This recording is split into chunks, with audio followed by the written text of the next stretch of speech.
नीचा, सजा, राजकुमारी, राजकुमारी, कृपया मुझे एक और मौका दीजिए, कृपया दया कीजिए, दया कीजिए, दया कीजिए, राजकुमारी, राजकुमारी। उसका दर्जी का करियर यहीं खत्म हो गया। इतना मुश्किल। क्या कभी ऐसा परिधान रहा जिसने राजकुमारी को हंसाया हो? 3 साल पहले एक महान हुनरमंद था जो शाही वस्त्र प्रतियोगिता में चमक उठा। बाद में उसे महल में बुलाया गया, पुरस्कृत किया गया और फिर वो गायब हो गया।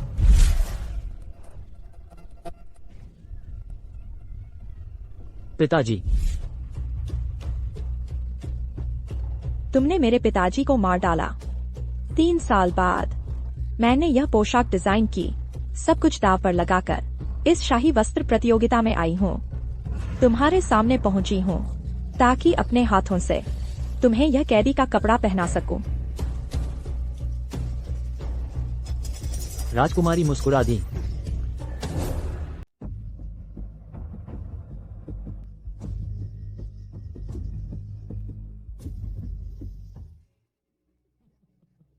आखिरकार पूरा कर लिया। बेटी, पिताजी तुम्हारी परीक्षा लेते हैं। क्यों? मैं इस कपड़े को सफेद रंग में डिजाइन करना चाहती हूँ। सफेद रंग? सफेद रंग पवित्रता का प्रतीक है। राजकुमारी पवित्र और उच्च है। सफेद रंग सबसे उपयुक्त है। बहुत अच्छा कहा। बहुत सुंदर है। यह ताबीज सुरक्षा का प्रतीक है। कल राजकुमारी का जन्मदिन है। पिताजी इसे अपने पास रखें। शाही वस्त्र प्रतियोगिता में सब कुछ ठीक रहेगा। ठीक है, तुम्हारी शुभकामनाओं के लिए धन्यवाद। लेकिन मुझे नहीं पता था कि यह बन जाएगा एक मौत का फरमान। क्या तुम्हें सच में लगता है कि मैंने तुम्हें महल में बुलाया तुम्हें इनाम देने के लिए है? क्या तुम्हें नहीं पता कि सफेद रंग हमारी राजकुमारी का बड़ा निषेध है?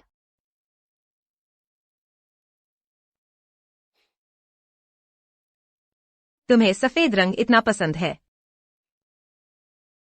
तो खुद ही पहन लो।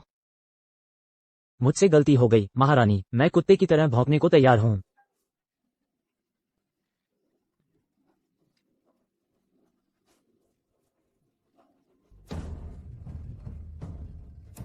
यह कुत्ते की तरह भौंकना वाकई मनोरंजक है।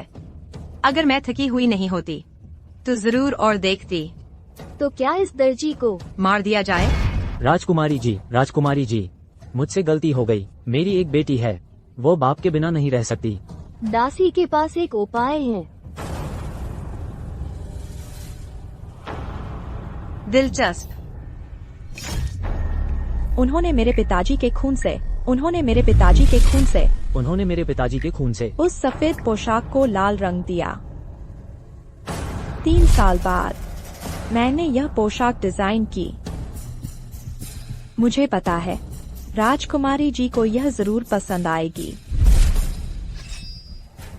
क्योंकि यह पोशाक मेरे खून से रंगी हुई है।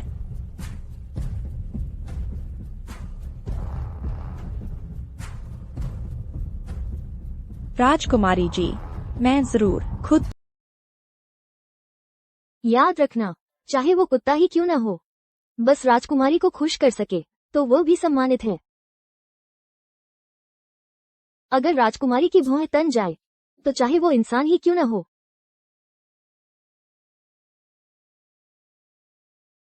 वो भी तुच्छ व्यक्ति जैसा है। हालांकि इस तुच्छ व्यक्ति की जान, मुझे तो लगा है, एक सुंदर हाथ का कंगन। अगर श्वेता जी को ये तरकीब न सूझी होती, खून निकालकर पोशाक को लाल रंगने का तरीका, तो राजकुमारी जी आपको इनाम न देती। इसे यहीं फेंक दो। राजकुमारी जी ने उसे पूरा शव छोड़ दिया है। यह उसकी किस्मत अच्छी है। तुम इतनी प्रतिभाशाली हो। श्वेता मेरी सबसे चहेती है। आगे से तुम उसके साथ रहोगी। दासी पूरी मेहनत करेगी, राजकुमारी की उम्मीदों पर खरी उतरेगी। राजकुमारी जी का शुक्रिया, दासी को एक अच्छा कुत्ता देने के लिए। जल्दी से 2 बार भौं राजकुमारी को सुनाने के लिए। श्वेता जी, दासी आपसे अलग हो। दासी इंसान हो, कुत्ता नहीं। तुम्हें पता होना चाहिए, कुत्ता बनने के अपने फायदे हैं और इंसान बनने के अपने खतरे।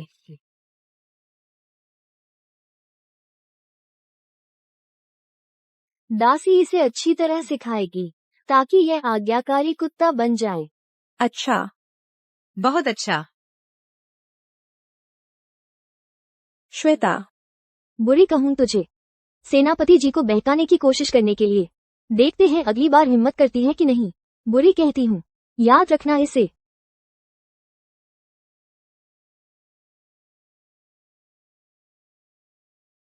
देखना बंद करो, याद रखना, श्वेता जी का अपमान करने का यही होता है अंजाम।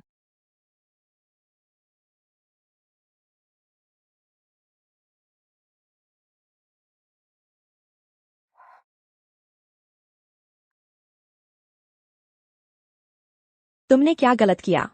श्वेता जी को सेनापति पसंद है, सबको पता है। इस आंगन में जो कोई भी खुद को संवारता है, उसकी नजर में वो सेनापति जी को बहकाने की कोशिश कर रहा है।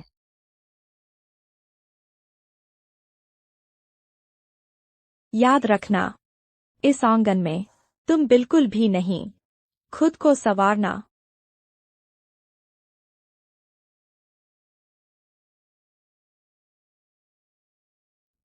माफ। वो नई दरबारी महिला सेनापति जी के दरवाजे पर जाकर खड़ी हो गई थी।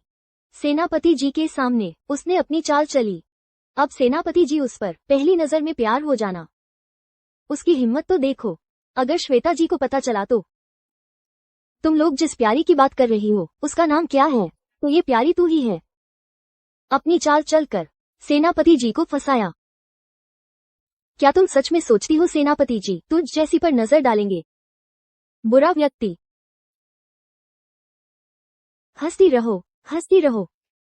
मुझसे जलती हो ना। श्वेता, तेरे मरने का समय आ गया है। दर्द हो रहा है। इस बार तो तूने श्वेता जी को पूरी तरह नाराज कर दिया। आगे इस आंगन में तू कैसे रहेगी? ढोंग मत करो। मेरा और सेनापति जी का मामला तूने ही तो उजागर किया। ढोंग बंद करो। मेरा और सेनापति जी का मामला तुमने ही बताया था ना?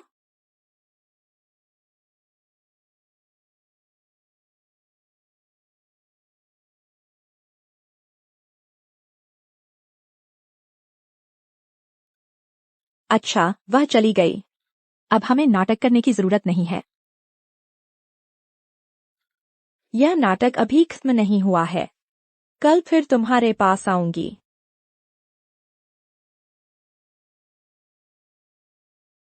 ये गुलाबदान तुम कई दिनों से कढ़ाई कर रही हो, क्या इसका कोई खास इस्तेमाल है?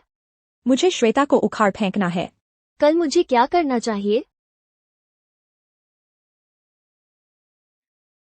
तुम्हें बस यह चिट्ठी श्वेता को दे देनी है। ठीक है। ये चिट्ठी सेनापति जी ने उसे दी है। हाँ, ये प्यारी। मैं उसकी लाश को दफनाने की तीसरे दिन की आधी रात हम दोनों गोदाम में मिलेंगे।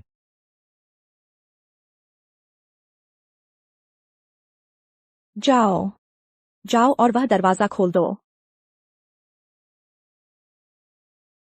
ईशा, तुम तो बहुत प्यारी बनती हो ना। मैं एक पूरा झुंड लेकर आई हूँ तुम्हारी यह प्यारी हरकत देखने। सुनो, जब दरवाजा खुलेगा तो सब अच्छी तरह देखना इस बुरे व्यक्ति के चेहरे को। फिर राजकुमारी के सामने पेश होगा मामला। ये बुरा व्यक्ति चाहे आसमान के तारे तोड़ लाए, मुकर नहीं पाएगा। मैं एक पल के लिए भी पलक नहीं झपकाऊंगा।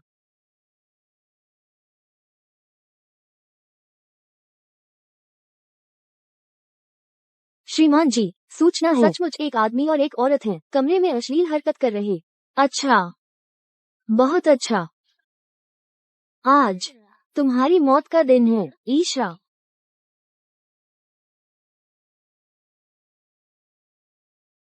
तुम्हें पता नहीं तुम कैसा दरवाजा खोलने जा रही हो। फिर से गोदाम।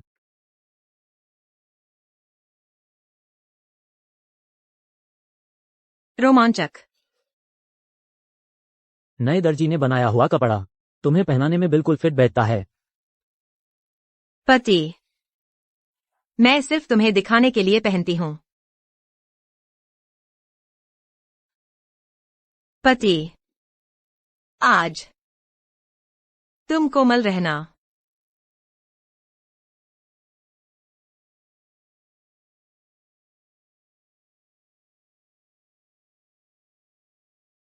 तुम ये प्यारी। तुम कहते हो मैं प्यारी हूँ।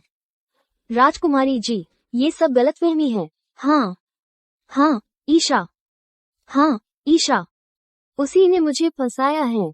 वही प्यारी है। राजकुमारी जी, मेरे पास सबूत हैं। ऋतु, वो चिट्ठी राजकुमारी को दिखा दो। वो कौन सा पत्र? दासी को नहीं पता। तुम ये प्यारी।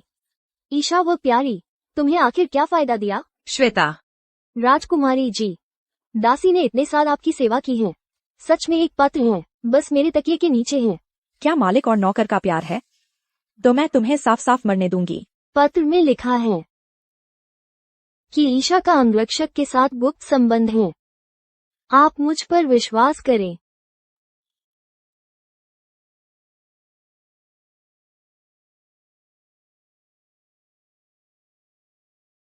तो चलो तुम्हारे कमरे में देखने चलते हैं।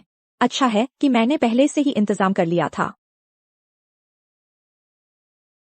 यहाँ भी नहीं है। कहाँ है? तुम्हारे पास है?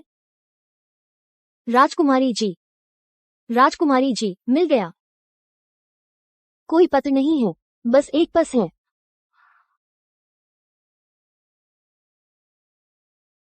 ये पस मैंने तुम्हें कई दिनों तक कढ़ाई करते देखा। क्या इसका कोई उपयोग है? बहुत उपयोग है।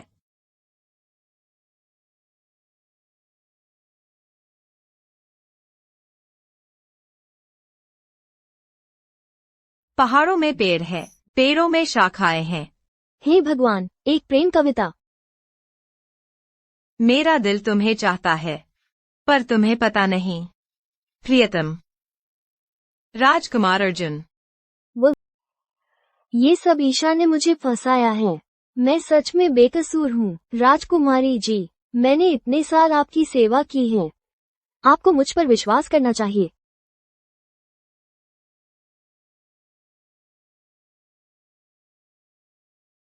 वो इतना डर गई कि मनहूस चीज।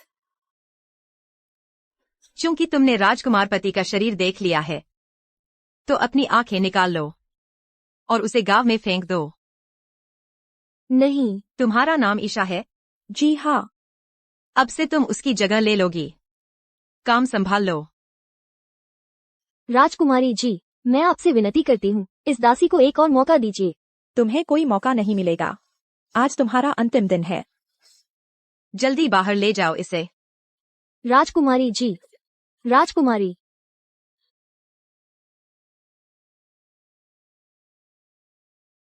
मुझे समझ आ गया। वो दर्जी की बेटी है। मेरे घर में एक और बेटी है। वो बाप के बिना नहीं रह सकती। मुझे समझ आ गया। समझ गई। ईशा, वही दर्जी की बेटी।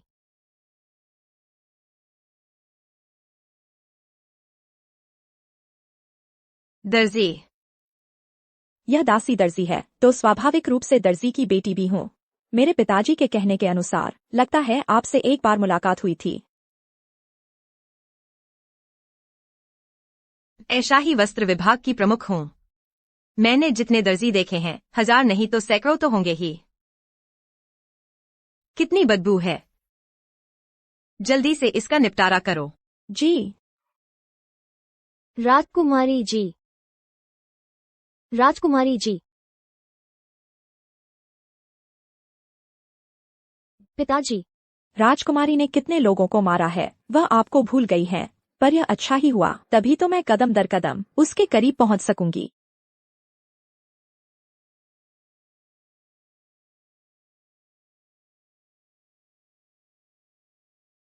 राजकुमारी जी, क्या आप ही हैं?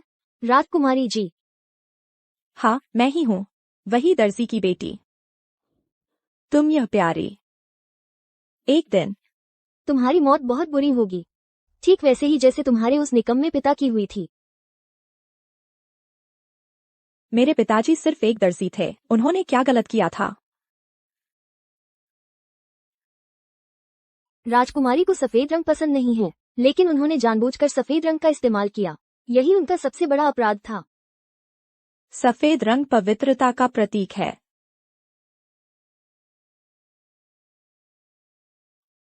लेकिन तुम लोग इसके लायक नहीं हो। बुरी औरत, तुम मेरे साथ क्या करने वाली हो?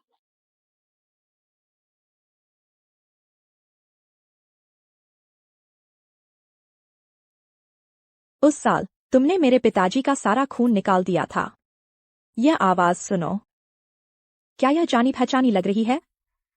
लगता है मेरे पिताजी तुम्हें ढूंढ रहे हैं। नहीं, कोई मुझे बचाओ, बचाओ मुझे, कोई मुझे बचाओ, पास मत आओ। इस तुच्छ व्यक्ति की जान मेरे लिए लाए हैं एक सुंदर हाथ का कंगन। मेरे पिताजी की तुच्छ जान तुम्हारे लिए यह कंगन लाई। यह लो वापस। नहीं, दर्जी रमेश, मेरे पास मत आना। आपको मारने वाला मोहन था, आप उसके पास जाइए। उत्तम वस्त्र शाही वस्त्र विभाग में जाते हैं। मुख्य सेवक। नहीं, दर्जी रमेश, मेरे पास मत आना। तुम्हें नुकसान पहुंचाने वाला मोहन है, उसके पास जाओ। मुख्य सेवक। मोहन। मोहन श्रीमान, श्रीमान, मेरे घर में अभी भी एक बेटी है, वो पिता के बिना नहीं रह सकती, श्रीमान। दर्जी रमेश, आप मुझे मुश्किल में डाल रहे हैं। तुमने तो राजकुमारी को नाराज कर दिया है। मैं तो बस एक छोटा सा मुख्य सेवक हूं। मैं समझ गया। श्रीमान, यह मेरी सारी जमा पूंजी है। यह जेड पेंडेंट, ये हमारे काओ परिवार की पीढ़ी दर पीढ़ी चली आ रही धरोहर है। कृपया मोहन श्रीमान इसे स्वीकार करें। कृपया राजकुमारी के सामने मेरी विनती करें, मेरे लिए कुछ अच्छे शब्द कहें। श्रीमान, धन्यवाद। मोहन श्रीमान, अगर आप मेरी जान बचा सकें, मैं आपका ऋण चुकाने की पूरी कोशिश करूंगा। हमेशा आपकी सेवा करूंगा। कृपया, श्रीमान, श्रीमान, श्रीमान। ठीक है, ठीक है।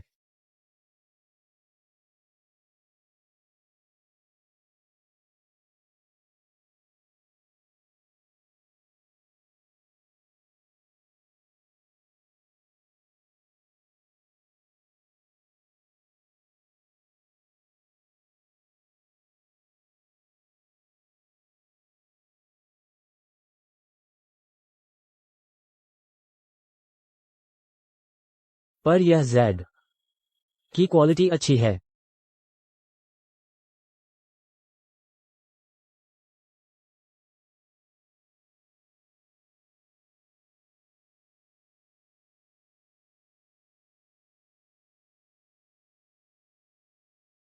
तुम्हारे पिता को मारने वाला मोहन ही था।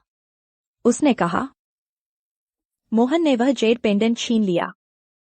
वह मेरे पिता ने मेरे लिए मेहनत से जमा किया हुआ दहेज था। देखो, मेरी नई स्कर्ट कैसी लग रही है। सुंदर, बहुत सुंदर।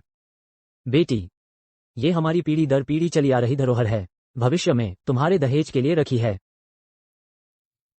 मुझे किसी पारिवारिक धरोहर की जरूरत नहीं, मुझे दहेज भी नहीं चाहिए। मैं बस चाहती हूँ कि तुम हमेशा सुरक्षित रहो।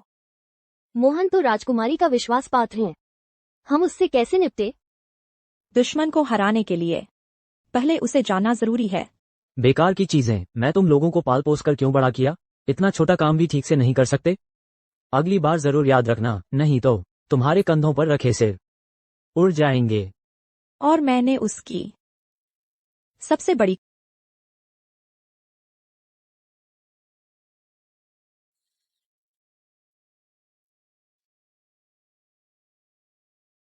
मोहन का राज तुम्हें कैसे पता चला?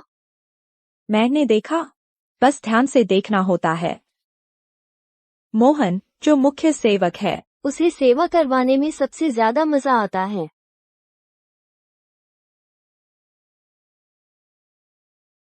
लेकिन नहाते समय वो किसी को भी पास नहीं आने देता।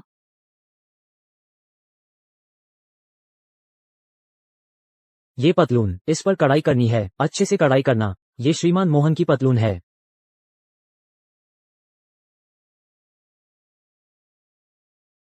मैं दर्जी हूँ। एक नजर में ही पता चल गया, इसकी पतलून के घुटनों के पास की सिलवटें ठीक नहीं है।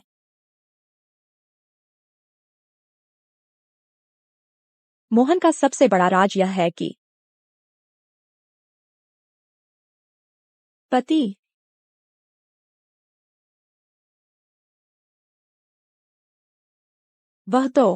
वह बिल्कुल भी खासी नहीं। तुम्हारा पति कौन है? बेकार में न बोलो। बेशर्म प्यारी, और तू, ये छोटा शैतान।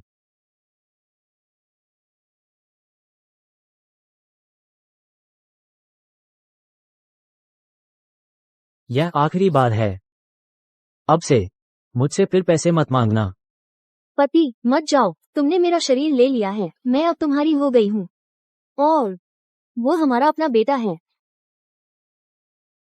माँ। तुम चुप रहो। कौन?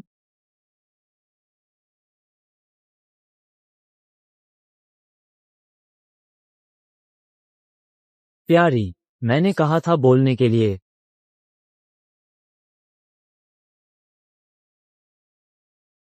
अब से मुझे फिर कभी मत दिखाई देना।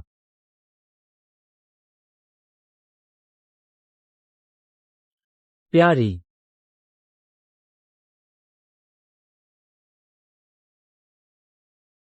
बहुत खतरनाक है, हमें महल वापस चलना चाहिए। नहीं, हमें अंदर जाना है। मेरे पास एक योजना है। यह रोशनी नाम की औरत हमारा वह धारदार हथियार है जो मोहन पर वार करेगा। चलो। माँ, ठीक तो हो ना?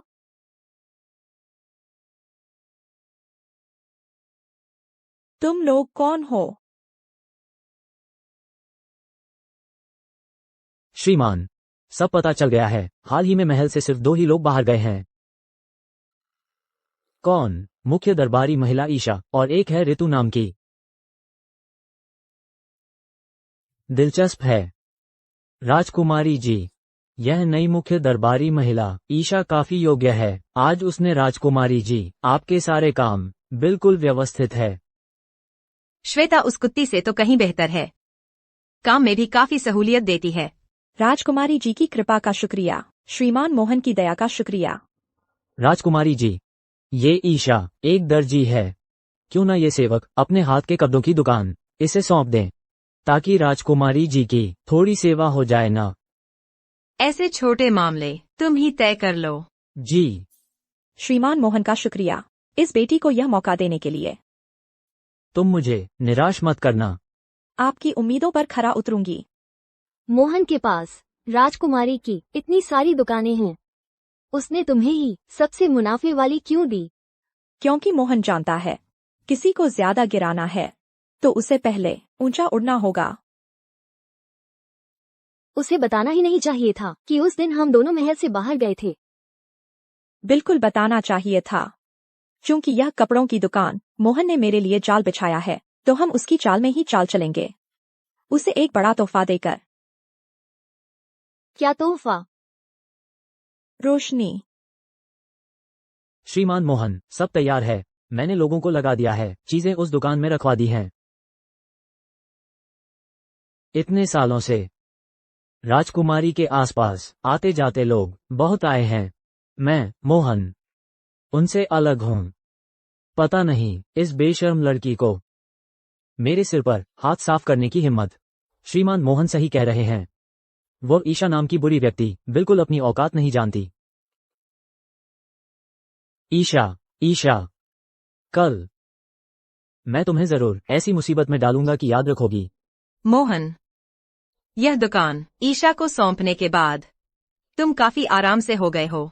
ये सेवक तो हाल में बहुत हल्का महसूस कर रहा है, लेकिन यह ईशा दिन रात मेहनत कर रही है। राजकुमारी जी की दुकान को इतने बखूबी संभाल रही है। लगता है ये सेवक से कहीं ज्यादा बेहतर है। राजकुमारी जी, ये सेवक सचमुच शर्मिंदा है। मैंने कभी नहीं सुना तुम किसी की इतनी तारीफ करते। श्रीमान मोहन, आपने बहुत बढ़ा चढ़ाकर कहा। ईशा, बहुत अच्छा काम किया है। राजकुमारी जी, बस एक छोटी सी कमी है। दुकान का हिसाब किताब। शायद कुछ। आपने मुझे दुकानदार बनाया। जैसा आपने सोचा था वैसा ही हुआ। उन्होंने नकली बही खाता कपड़ों की दुकान में रख दिया। मोहन की योजना, यह नकली बही खाता है।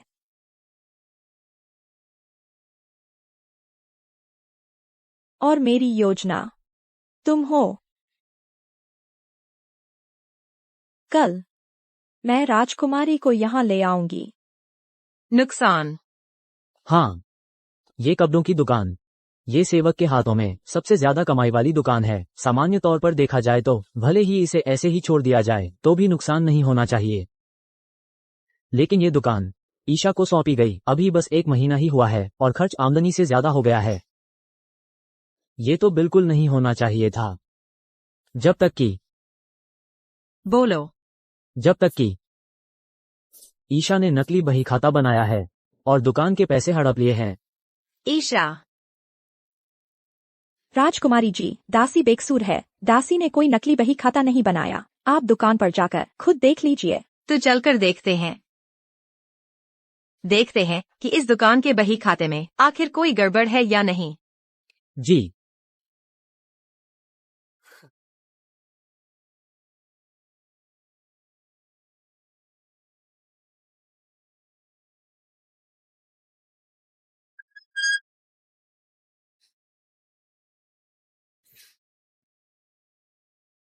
पति, तुम यहाँ क्या कर रहे हो? क्या तुमने साफ साफ देख लिया? यह तो एक खोजा हुआ आदमी है। ये दासी कभी भी कुछ छुपाने की हिम्मत नहीं करेगी। राजकुमारी जी, श्रीमान मोहन, क्या वो खोजा हुआ है? इस दुनिया में शायद कोई भी इस दासी से बेहतर नहीं जानता। मोहन, बकवास बंद करो। राजकुमारी जी, ये जरूर ईशा है। उसे डर है कि उसने जाली हिसाब किताब बनाए हैं और राजकोष से पैसे हड़पे हैं। ये बात सामने आ जाएगी, इसलिए उसने इस औरत को मेरी बदनामी करने के लिए लगाया है। राजकुमारी जी, अरे कोई है? जल्दी आओ और इसे बाहर खींच कर ले जाओ और इसके मुंह पर थप्पड़ मारो। ये दुकान के पिछले 1 महीने का विस्तृत हिसाब है। इसमें हर आने जाने का विस्तृत रिकॉर्ड है। मैं पूछती हूँ, श्रीमान मोहन, जाली बही खाता दुकान के अंदर रखने का आपका क्या इरादा था? तुम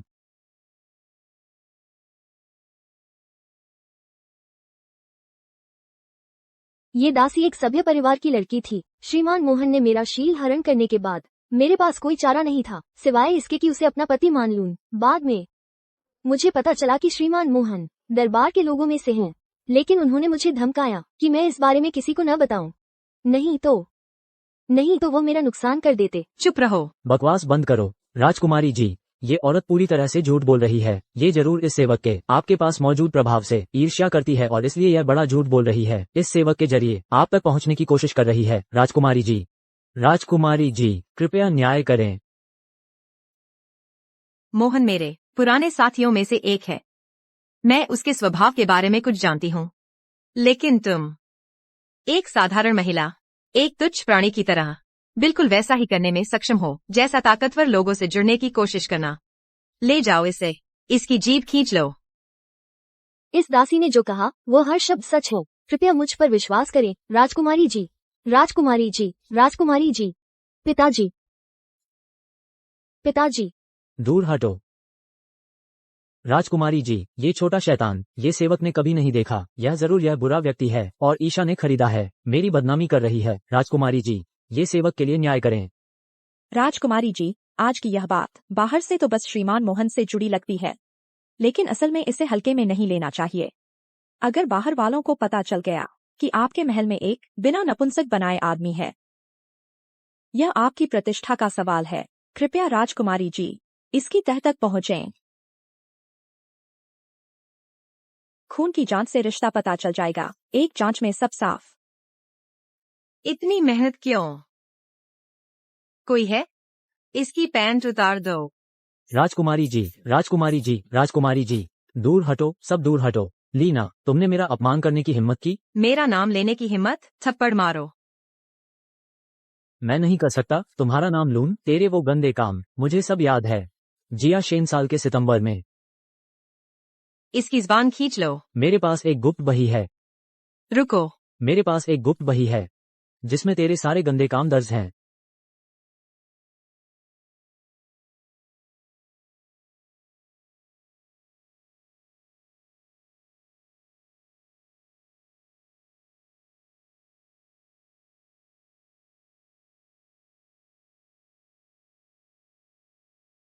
मुख्य सेवक मोहन।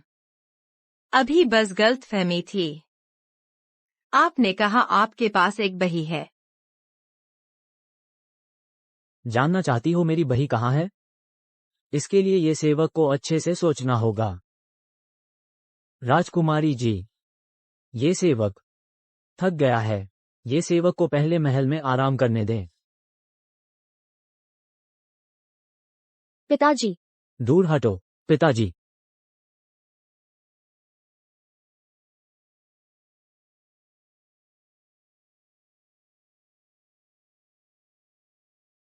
कौन है? मोहन। राजकुमारी लीना। राजकुमारी लीना, तुमने ये कर दिया। तुम्हारी यह हिम्मत। अब तुम सचमुच बधिया हो गए हो।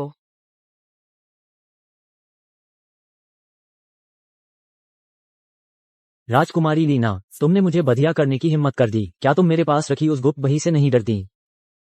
तुच्छ प्राणी जैसी चीज। तुम सचमुच खुद को कोई चीज समझने लगे हो। मुझे धमकाने वाला इंसान अभी तक पैदा ही नहीं हुआ है। राजकुमारी लीना, तुम्हारे वो सारे गंदे काम मैं एक एक कर जानता हूँ। आज तुमने मेरे साथ ऐसा किया। तुम्हें पछताना नहीं चाहिए। अब तुम बधियाकरण की सजा पा चुके हो और कोई तुम्हारा खून रोकने या इलाज करने वाला भी नहीं है। तुम्हारे पास बस बचे हैं 6 घंटे। मैं तो देखना चाहती हूँ एक मुर्दा इंसान क्या कर सकता है। तुमने पूरी जिंदगी नाटक किया। आखिरी समय में सचमुच एक खोजा बन गए। राजकुमारी लीना।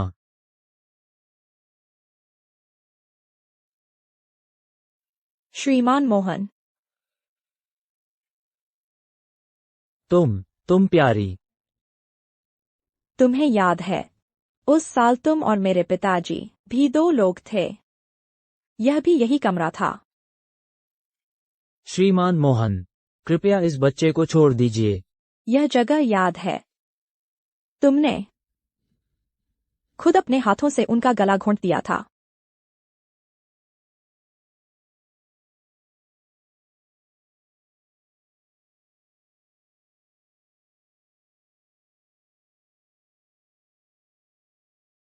यह पेंडेंट मेरी दहेज है। अब इसका असली मालिक इसे वापस ले ले। तुम उस दर्जी की बेटी हो। हाँ। तुम राजकुमारी लीना से बदला लेना चाहती हो मेरी वो गुप्त बही के बिना। देखते हैं तुम कैसे कर पाती हो। राजकुमारी लीना, जो मुझे नहीं मिला उसे तो तुम सपने में भी नहीं पा सकोगी। शहर के बाहर का धान का खेत। शहर के बाहर के धान के खेत में रोशनी ने मुझे गुप्त बही छिपाने की जगह बता दी है। मोहन श्रीमान, क्या आप भूल गए कि आपको नींद में बात करने की आदत है?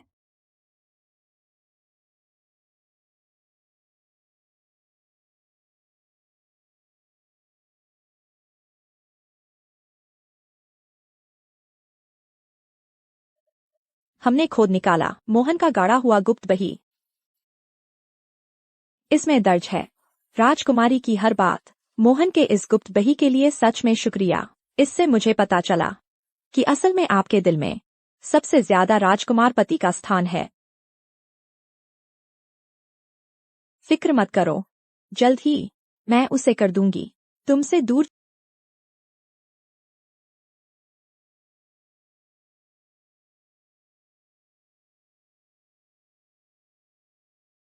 एक प्राचीन वर्ष का 9वां महीना। शहर के बाहर का बंगला। प्रिया। राजकुमारी लीना, श्रीमान राजकुमार पति अर्जुन और बाई परिवार की इकलौती बेटी प्रिया। ये तीनों एक स्कूल में मिले थे। सफेद कपड़े बादलों की तरह हवा में लहराते, बर्फ पर चमकती पोशाक से खुशबू आती, फूलों के नीचे खड़ी वो बर्फ सी सफेद थी।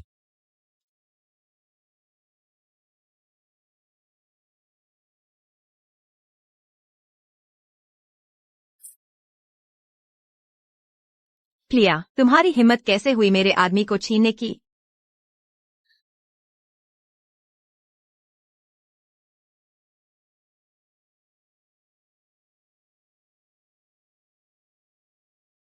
खूब मजा आ गया। अब भी नहीं भाग रहे?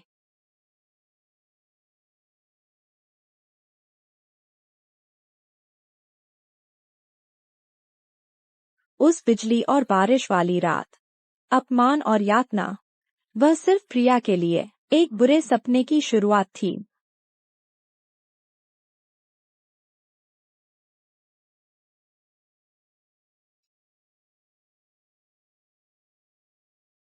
सचमुच कितनी संगमरमर जैसी सुंदर है।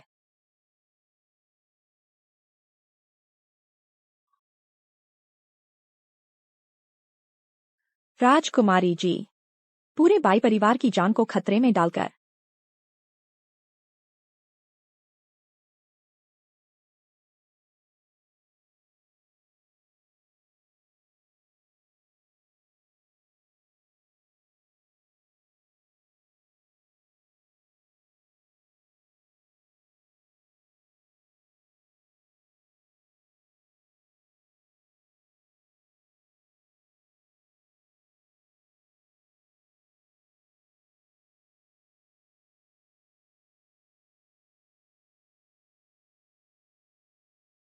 तुम्हें सफेद रंग पसंद नहीं था क्या?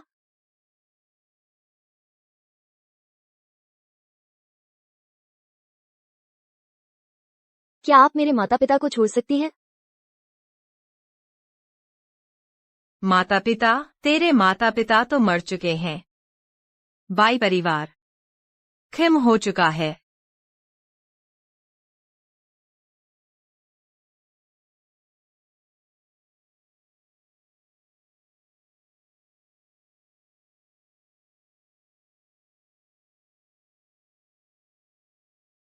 एक प्राचीन वर्ष का 9वां महीना। राजकुमारी लीना ने बाई परिवार का सफाया कर दिया। उस बिजली और बारिश वाली रात, राजकुमारी ने प्रिया को मजबूर किया विदाई पत्र लिखने के लिए। मुझे किसी और से प्यार हो गया है। फूलों के नीचे सफेद वस्त्र पहने उस मुझे। भूल जाओ।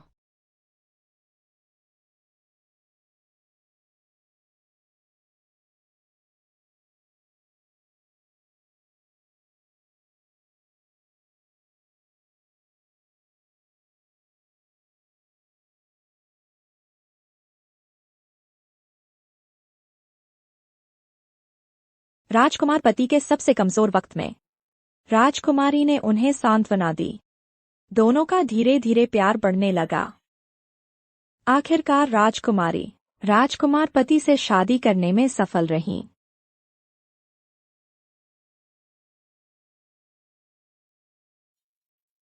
लेकिन राजकुमार पति के कमरे में हमेशा वह सफेद पोशाक टंगी रहती थी, सीधे राजकुमारी के बिस्तर के सामने।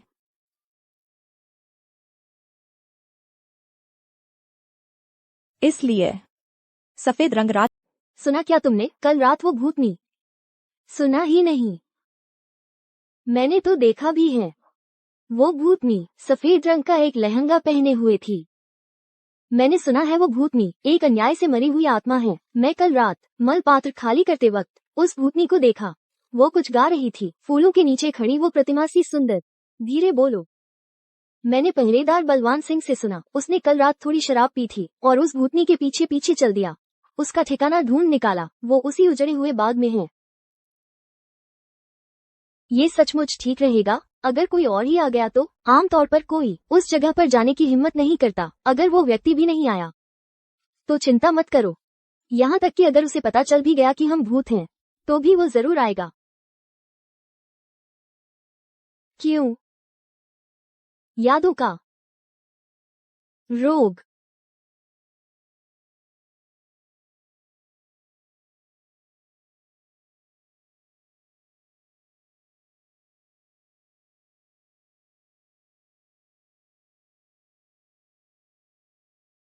प्रिया, क्या सच में तुम हो?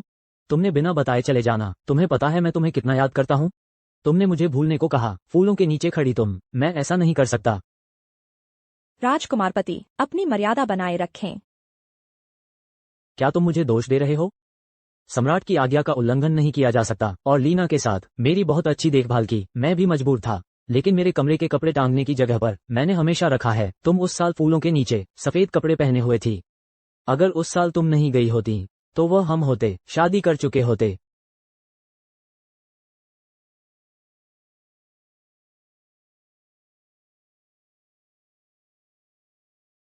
तुम प्रिया नहीं हो। तुम कौन हो? राजकुमार पति, कृपया शांत हो जाएं। यह बेटी जानबूझकर आपसे छुपा नहीं रही। वास्तव में एक सच्चाई है जो दिल में है, वह कहना ही पड़ेगा। राजकुमार अर्जुन, क्या तुम जानना नहीं चाहते प्रिया के साथ हुआ अन्याय? बिल्कुल असंभव है। लीना वह कैसे कर सकती है इस तरह का काम? यह बेटी जो कह रही है वह सच है। ये बिल्कुल बेतुका है। तुम इस तरह अपने मालिक को बदनाम कर रहे हो। तुम्हारा इरादा क्या है? राजकुमार पति, क्या आप विश्वास नहीं करते या फिर विश्वास करना नहीं चाहते? मुझे एक मौका दीजिए। यह बेटी सच्चाई स्वयं राजकुमार पति को बता सकती है। क्या यह वाकई ठीक है? राजकुमारी सफेद कपड़े पहनने वालों से सबसे ज्यादा नफरत करती हैं। ईशा इतनी बेधड़क होकर यहाँ खड़ी है। अगर राजकुमारी ने देख लिया तो क्या यह मुसीबत को न्योता नहीं है? मुझे भी उसकी योजना नहीं पता। वह है।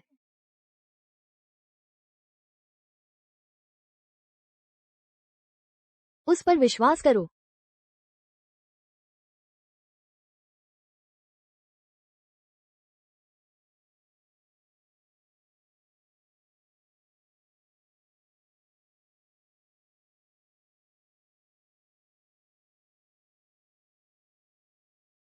राजकुमारी लीना, तुम वही हो जिसके बारे में आंगन में बातें हो रही थी। वह भूतनी। तुम सचमुच पीछा नहीं छोड़ती। मरकर भी मुझे ढूंढ आई हो। प्रिया, पिछले कुछ सालों में क्या राजकुमारी जी को चैन की नींद आई है? मेरा प्रिय तो मेरे ही पलंग के पास सोता है। हर रात मीठी नींद सोता है। अगर हर रात चैन से सोती हैं, तो शायद आपके पलंग के पास कोई ऐसी चीज नहीं है जो राजकुमारी जी को परेशान कर सके। वह कपड़ों की रैक पर टंगा सफेद वस्त्र शायद राजकुमारी जी को बहुत पसंद है। सफेद रंग पवित्रता का प्रतीक है। यह साबित करता है कि मैं राजकुमार पति के दिल में पवित्र और अछूती हूँ। वह कपड़ों की रैक पर टंगा सफेद वस्त्र शायद राजकुमारी जी न तो उतार सकती हैं, न ही फेंक सकती हैं। जब तुम उन कई मर्दों के नीचे आनंद ले रही थीं, क्या तब भी तुम कमल की तरह पवित्र थीं? एक फेंकी हुई चीज, क्या तुम्हें लगता है राजकुमार अर्जुन तुम पर एक नजर भी डालेगा? तुम्हारी औकात? मुझसे मर्द छीनने की कोशिश। मैं हूँ महाराज की बड़ी बेटी। मैं जो चाहूं वह नहीं मिल सकता? फिर क्यों वह राजकुमार अर्जुन तुम्हारे साथ फूलों और चांदनी में मस्त था? जो नहीं मिलता उसे तबाह कर दो। राजकुमार अर्जुन को तबाह करने से तुम्हें तबाह करना मुझे ज्यादा संतुष्टि देता है। क्या यही सच्चाई है जो ईशा मुझे दिखाना चाहती थी? लीना, तो सब कुछ तुमने ही किया था। प्रिया, भूत हो तो क्या हुआ? मैंने तुम्हें एक बार मारा तो दूसरी बार भी मार सकती हूँ। प्रिया, तुम भूत ही क्यों न हो, मैं तुम्हें एक बार मार सकती थी तो दूसरी बार भी मार सकती हूँ।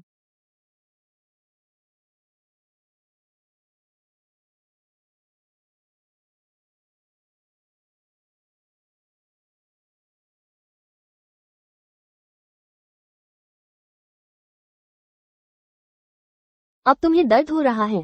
तुम्हें डर नहीं कि राजकुमारी तुम्हें पहचान लेगी। इस तरह का खतरा मोल लिए बिना राजकुमारी को कैसे मिलेगा खुद कबूल करने का मौका? कुछ इंसाफ जान जोखिम में डालकर ही मिलता है। अगर तुमने कल रात प्रिया का रूप न धरा होता तो मुझे कभी पता न चलता कि लीना इतनी क्रूर हो सकती है। प्रिया की मौत बहुत ही अन्यायपूर्ण थी। चाहे वो राजकुमारी ही क्यों न हो, मैं उसका बदला जरूर लूंगा। मैंने पता लगाया है। कहते हैं लीना को बचपन से ही महारानी माँ का अथाह प्यार मिला, इसी वजह से उसमें ये घमंडी और उद्दंड स्वभाव आया। सम्राट चाहे शासक हो, लेकिन राजकुमारी को महारानी माँ का साथ है। वो युवराज विक्रम को भी तुच्छ समझती है। युवराज के सीमा पर जाने का कारण यही था कि राजकुमारी हर वक्त उसे मारने की फिराक में रहती थी। उसे मारने की? क्योंकि महारानी लीना से बहुत प्यार करती थी, लेकिन जब उन्होंने युवराज को जन्म दिया तो प्रसव में ही चल बसी। इसलिए लीना को लगता है कि उसका ये भाई। सुना है हाल ही में महल में कुछ अशुभ हो रहा है। राजकुमारी का इस बार मंदिर में प्रार्थना करने जाना वाकई बुद्धिमानी का फैसला है। अशुभ है या नहीं अभी पता नहीं। हत्यारा, जान लेने वाले को जान देनी चाहिए, ये तो स्वाभाविक है। जो काम तुम्हें सौंपा था सब कर दिया? कर दिया। मैं चाय खाने गई, शहर के उत्तर का नाटक मंच। मैं पुल पर गई, शहर के दक्षिण का बाजार। राजकुमारी के बुरे कर्म हमने सब पड़ोसियों को बता दिए हैं। अब तमाशा देखो। राजकुमारी जी, चूंकि आप हमेशा आम लोगों को तुच्छ प्राणी समझती रही हैं, तो आज यही तुच्छ प्राणी तुम्हें तुम्हारे सिंहासन से गिरा देंगे। पहला कदम यह होगा कि तुम्हें उनके क्रोध के आगे झुकना पड़ेगा जिन्हें तुम नीच समझती हो। हत्यारा, जान लेने वाले को जान देनी चाहिए, ये तो स्वाभाविक है। राजकुमारी जी, लोगों का गुस्सा भड़क गया है। क्या सचमुच कोई फर्क नहीं पड़ता? देखो, इंसान अलग अलग दर्जे के होते हैं। हम शाही परिवार हैं। सर्वोच्च अस्तित्व इन गुलामों की जान बेकार है। उनका गुस्सा तो और भी बेकार है। अभी मैं सिर्फ यह जानना चाहती हूँ कि यह सुरक्षा कवच आखिर किसका है। पालकी क्यों रुकी? कोई सड़क पर पालकी रोक रहा है। लेकिन मुझे यकीन है कि एक व्यक्ति ऐसा है जिसे जरूर फर्क पड़ेगा। और यही व्यक्ति वही है जिसने तुम्हें यह अधिकार दिया है। ये प्यारे लोग सचमुच बहुत बढ़ गए हैं। शाही पालकी रोकने की हिम्मत।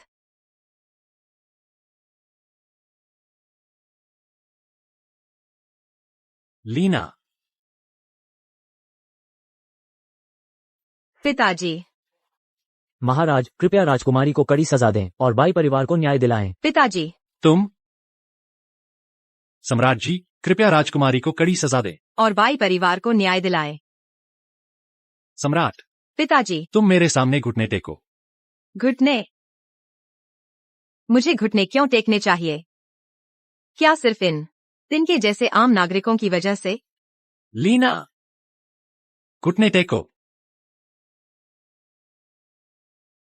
अगर पिताजी ने लीना को घुटने टेकने को कहा तो लीना महल में ही 3 दिन 3 रात घुटने टेक सकती है बिना किसी शिकायत के। लेकिन पिताजी लीना को यहाँ घुटने नहीं टेकवा सकते। लीना को इन आम नागरिकों के सामने घुटने नहीं टेकवा सकते। लीना शाही परिवार की है। शाही परिवार की प्रतिष्ठा है। तुम्हें अभी भी शाही परिवार का ख्याल है? शाही परिवार पूरे राज्य का शाही परिवार है। अगर आम नागरिक नहीं होंगे तो शाही परिवार का अस्तित्व ही नहीं रहेगा। आम जनता शाही परिवार का पालन पोषण करती है ताकि शाही परिवार उन पर उपकार करे, तुम्हारी तरह नहीं। बाई परिवार के 3 पीढ़ियों के सेनापति सिर्फ तुम्हारी उद्दंडता की वजह से। पिताजी। लीना, तुम हमेशा से उद्दंड रही हो। अब तुमने बड़ी मुसीबत खड़ी कर दी है। कानून के अनुसार तुम्हें मृत्युदंड मिलना चाहिए। लेकिन चूंकि तुम शाही खून हो, तुम अपने पीछे खड़े इन आम नागरिकों को 3 बार सिर झुकाओ। पिताजी। लीना इन आम नागरिकों के आगे सिर कैसे झुका सकती है? तो फिर पिताजी, बेहतर है लीना को ही मार डालें। अगर माताश्री को पता चला तो वे कभी नहीं चाहेंगी कि मैं। अपनी मां का जिक्र मत करो। ठीक है, माताश्री का जिक्र नहीं करूंगी। पिताजी चाहते हैं कि मैं घुटने टेकूं। लीना घुटने टेक देगी।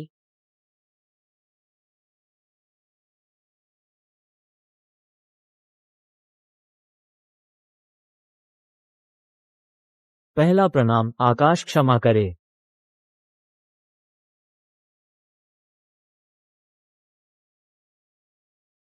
बाई परिवार क्षमा करे। दूसरा प्रणाम, बाई परिवार क्षमा करे।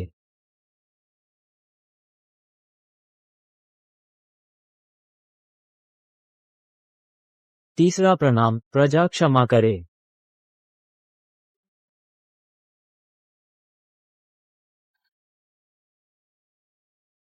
याद रखो, एक बार राजकुमारी लीना किसी को नुकसान पहुंचाने का मन बना लेती है तो वो अपना मकसद हासिल किए बिना रुकती ही नहीं है।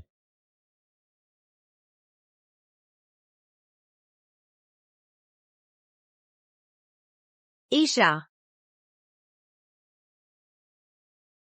ये मैंने तुम्हारे लिए तैयार किया है। पैसे ज्यादा नहीं हैं, लेकिन पहले इन्हीं से काम चला लो। तुम लोग मुझसे क्या करवाना चाहते हो? भाग जाओ। तुम्हें चाय पीने का भी समय कैसे मिल रहा है? अभी बाहर कोई नहीं है, यही सही मौका है। अगर अब नहीं गए तो देर हो जाएगी। ठीक है, तुम लोग चिंता मत करो, मुझे भागने की जरूरत नहीं है। क्या तुम पागल हो?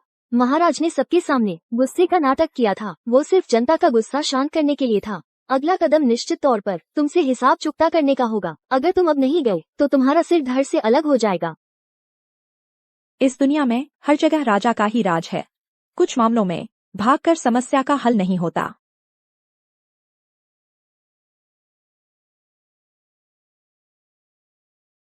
महाराज का आदेश है, ईशा को तुरंत दरबार में पेश किया जाए।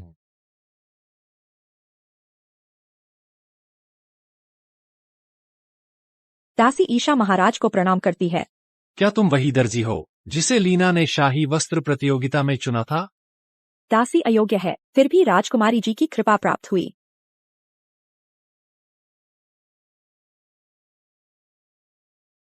बाई परिवार का मामला मुझे पता चल गया है, लेकिन उस दिन के आम नागरिकों को सच्चाई का पता कैसे चला?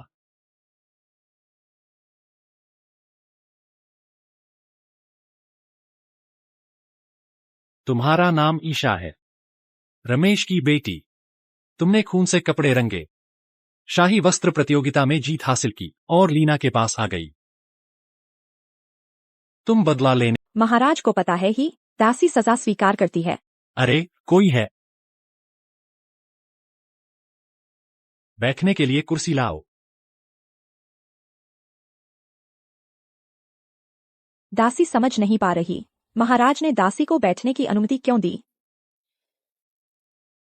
मेरी कहानी सुनो माता श्री। लीना हाल ही में और भी उदंड हो गई है। सर्दियों की कड़कड़ाती ठंड में उसने विक्रम को तालाब में धकेल दिया। विक्रम क्या कहता है? वह भी तो वर्तमान युवराज है। क्या उसे बचा नहीं लिया गया? बस बच्चों की शरारत है। इसे गंभीरता से मत लो। इसे गंभीरता से मत लो। कुछ दिन पहले उसने एक दासी को मार डाला, सिर्फ इसलिए क्योंकि वह दासी चुपके से युवराज की 2 तारीफ कर बैठी। सम्राट, अब दासियों के मामले भी मेरी परेशानी का कारण बना रहे हैं। बहुत चिंताग्रस्त हो गए हो। मैं थक गई हूँ, तुम जा सकते हो। मैं भले ही सम्राट हूं, लेकिन बहुत सारे मामले ऐसे हैं जिनका मैं भी विरोध नहीं कर सकता। कृपया सम्राट जरूर राजकुमारी को कड़ी शिक्षा दें। हाल ही में वो आम लोगों पर अत्याचार कर रही है, लोगों की जान ले रही है। यही सिलसिला रहा तो बड़ी गलती हो जाएगी। मैं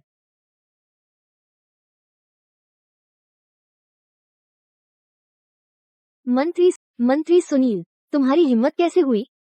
शाही परिवार के मामले, तुम्हारे जैसे व्यक्ति के बारे में सोचने का भी वफादारी और सम्मान का अभाव। अरे कोई है? बाहर ले जाओ और सिर कलम कर दो।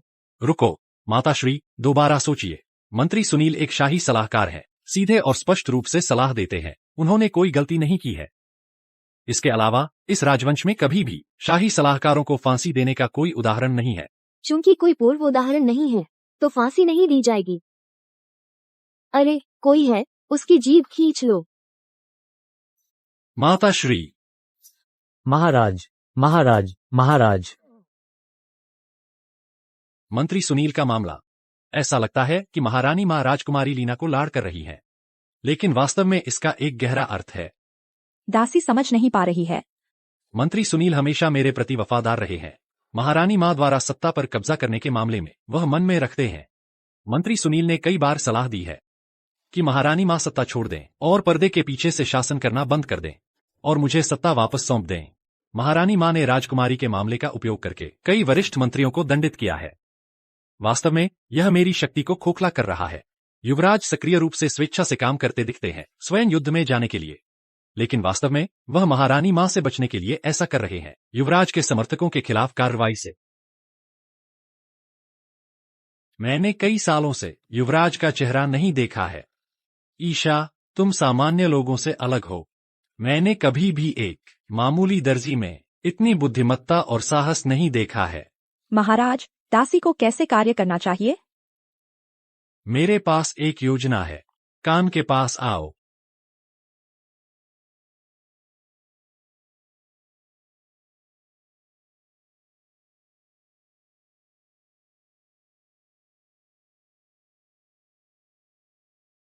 दासी समझ गई है। ईशा, इस देश की आशा अब तुम्हारे जैसे दर्जी पर टिकी हुई है।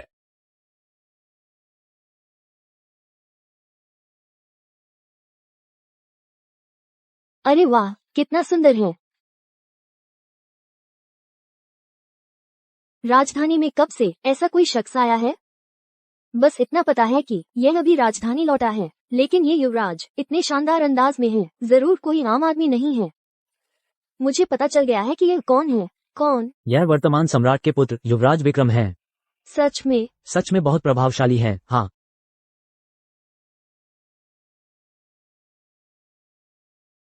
युवराज, वे आम नागरिक अब पीछे नहीं आ रहे हैं। मैं इस कपड़ों की दुकान में थोड़ी देर छिप जाता हूँ। वैसे भी कुछ नए कपड़े खरीदने हैं। मैं भी आपके साथ चलूंगा। जरूरी नहीं है, इतनी भीड़ की जरूरत नहीं है, कहीं फिर से आम लोगों को परेशान न कर दें। और फिर माताश्री की पुण्यतिथि भी नजदीक आ रही है। मैं उनके लिए कुछ नए कपड़े खरीद कर जलाना चाहता हूँ। मैं खुद चुनना चाहता हूँ।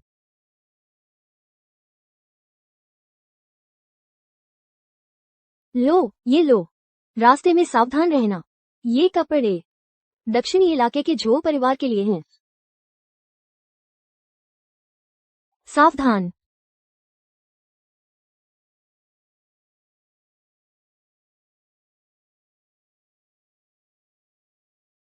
सावधान।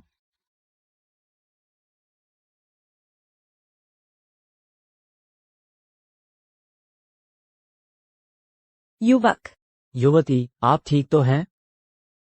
आप मुझे छोड़ सकते हैं। युवती, मैंने जानबूझकर आपको गले नहीं लगाया। मेरा मतलब है, मैं उस तरह का कामी व्यक्ति नहीं हूँ। युवती फूल जैसी सुंदर है, लेकिन मैं। युवक, कोई दिक्कत नहीं। मेरा कपड़ा। किसी और दिन युवती से माफी जरूर मांगूंगा। युवक, दुकान बंद करना हो गया है। बंद हो गई। युवक, आज आपने पूरा दिन कपड़े देखे, कोई पसंद आया? कपड़े? ये कपड़े बहुत अच्छे हैं। युवक, वो आज नहीं है, कल सुबह। कल जरूर होगी। युवती को बताने के लिए धन्यवाद।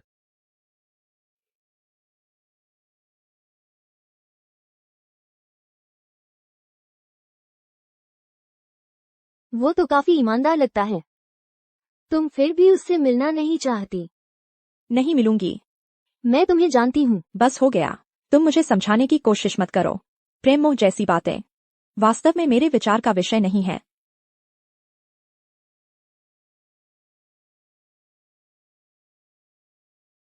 अगर मैंने जाने का नाटक नहीं किया होता तो आज शायद युवती से एक बार भी नहीं मिल पाता। युवक, मुझे एक मौका दीजिए, कल पूरा दिन। अगर उसके बाद भी युवती मुझसे मिलना नहीं चाहेंगी तो मैं कभी जबरदस्ती नहीं करूंगा। अच्छा ठीक है, लेकिन सिर्फ। क्या उधर देखने चलें? सुना है राजकुमारी जी, उस घटना के बाद से लगातार एकांत में आत्मचिंतन कर रही हैं। इस बार राजकुमारी ने सचमुच अपने आप को सुधार लिया है। सुना है एकांतवास के दौरान वो पूरे देश की प्रजा के लिए मंत्रोच्चार कर आशीर्वाद मांग रही थी। सचमुच शाही कृपा अपार है। शाही कृपा अपार?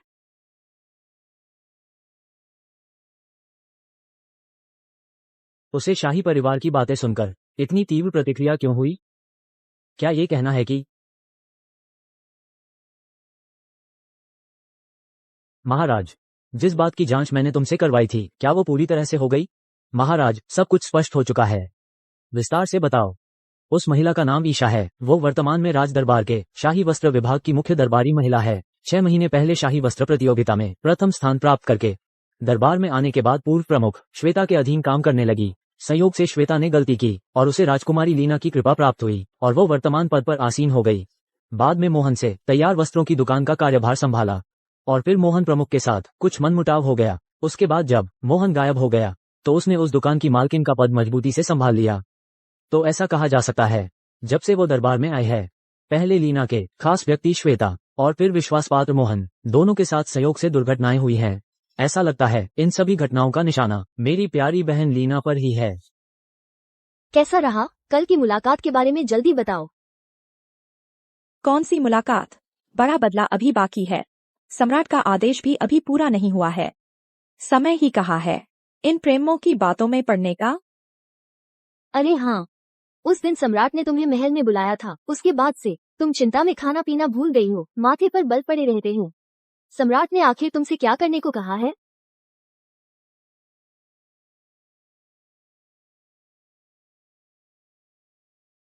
बहुत परेशान करती हो, रोज टन करती रहती हो। यह कब खत्म होगा? सम्राट ने आपको 49 दिन तक घर में नजरबंद रहने का आदेश दिया है। अभी तो आधा समय भी नहीं बीता है। ज्यादा बोलती हो।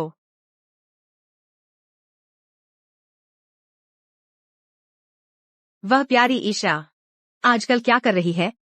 राजकुमारी लीना को गिराना। तुम कैसे करने वाली हो? मैंने इन दिनों गहराई से सोचा है। राजकुमारी लीना को गिराने के लिए उसे भारी विपत्ति में फंसाना होगा। कौन सी भारी विपत्ति? सबके सामने क्ल करना। क्या वह महल में सम्राट से मिलने गई है? वह एक तुच्छ और नीच औरत है। पिताजी ने उसे महल में क्यों बुलाया? क्या बात हो सकती है? जब मेरी नजरबंदी खत्म हो जाएगी, जब वह भारी विपत्ति खड़ी कर देगी, मैं उसे जरूर मारकर दफन कर दूंगी। मैं जरूर अपने हाथों से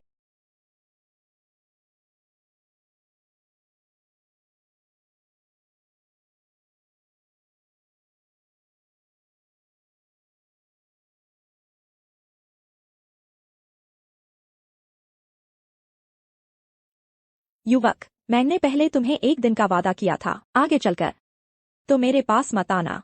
क्यों? मैं वो इंसान नहीं हूँ जो आसानी से हार मान ले। युवक, तुम्हारी जो प्रेम भावनाएं तुम्हारे लिए शायद सिर्फ एक प्रेम कहानी है, लेकिन मेरे लिए ये एक बोझ है। युवती, युवक, तुम नहीं जानते, मैं असल में गहरा बदला लेने के लिए बाध्य हूँ। बड़ा बदला अभी बाकी है। मैं सच में कोई रास्ता नहीं देख पा रही इन प्रेम की बातों पर ध्यान देने का। चाहे तुम पर कुछ भी बोझ हो, मैं तुम्हारे साथ रहना चाहता हूँ। कुछ रास्ते सिर्फ मुझे ही अकेले तय करने होते हैं। तो तुम बदला कैसे लेने वाली हो? बदला लेने के बाद तुम्हारा जीवन आगे किधर जाएगा? बदला लेने के बाद मेरा जीवन खत्म हो जाएगा। खत्म हो जाएगा? युवक, बस मुझे एक मरता हुआ व्यक्ति समझो। तुम क्या करने वाली हो? बदला लेने के लिए मैं उसे अपने हाथों से मुझे मारने दूंगी। तुम कोई मूर्खतापूर्ण काम मत करना।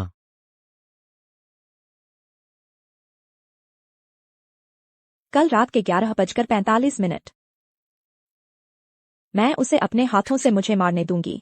युवक, मुझे पिताजी, बेटी ने आपकी सेवा नहीं की, अब और जीने का कोई रास्ता नहीं बचा इस दुनिया में रहने का। राजकुमारी लीना महारानी माँ की बहुत लाडली है। अगर उनसे बड़ी गलती न हो जाती तो बेटी के पास कोई चारा नहीं था उसे खाई में धकेलने का। बेटी जानती है कि राजकुमारी लीना का मुझे मारने का इरादा है, इसलिए बेटी को अपनी जान ही दाव पर लगानी पड़ी। अगर उसने सबके सामने मुझे मार दिया तो महारानी माँ भी उसके पाप को नहीं बचा पाती।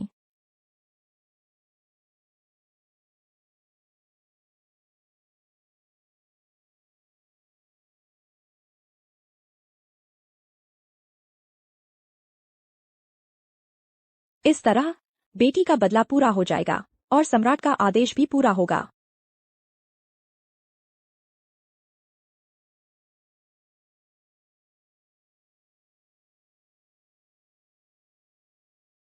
अब इस देश के लिए जरूरत के हिसाब से काम करने का वक्त आ गया है।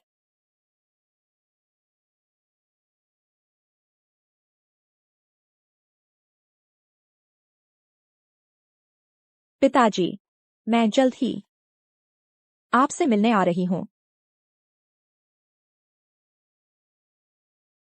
उठो, उठो, जल्दी उठो, बड़ी मुसीबत आ गई है, जल्दी उठो।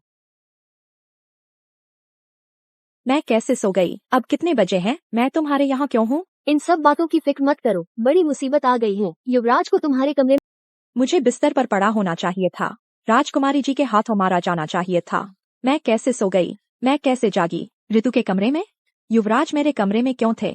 उन्हें क्यों मारा गया? यह क्या? यह सब क्या हो रहा है?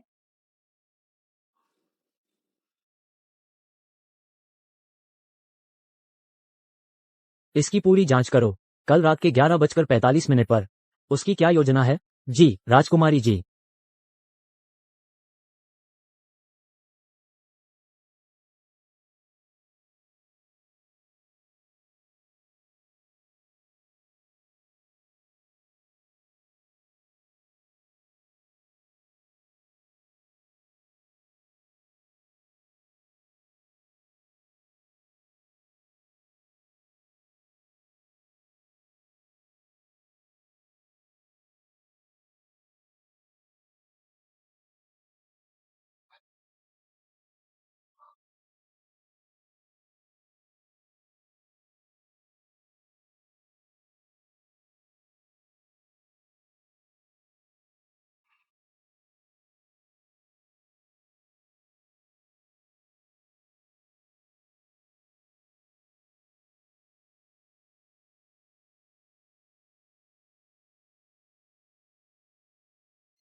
यह सब क्या हो रहा है?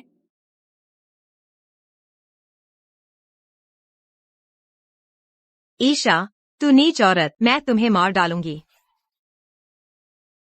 तुमने बाई परिवार की वो सारी पुरानी बातें, बेकार की बातें फिर से उछाल दें। तुमने मुझे घुटने टेकने पर मजबूर किया। तुमने मुझे उन नीच लोगों के सामने घुटने टेकने को कहा। बस इसलिए कि मैंने तुम्हारे उस निकम्मा पिता को मारा। तुम मुझे घुटने टेकने पर मजबूर कर रहे हो।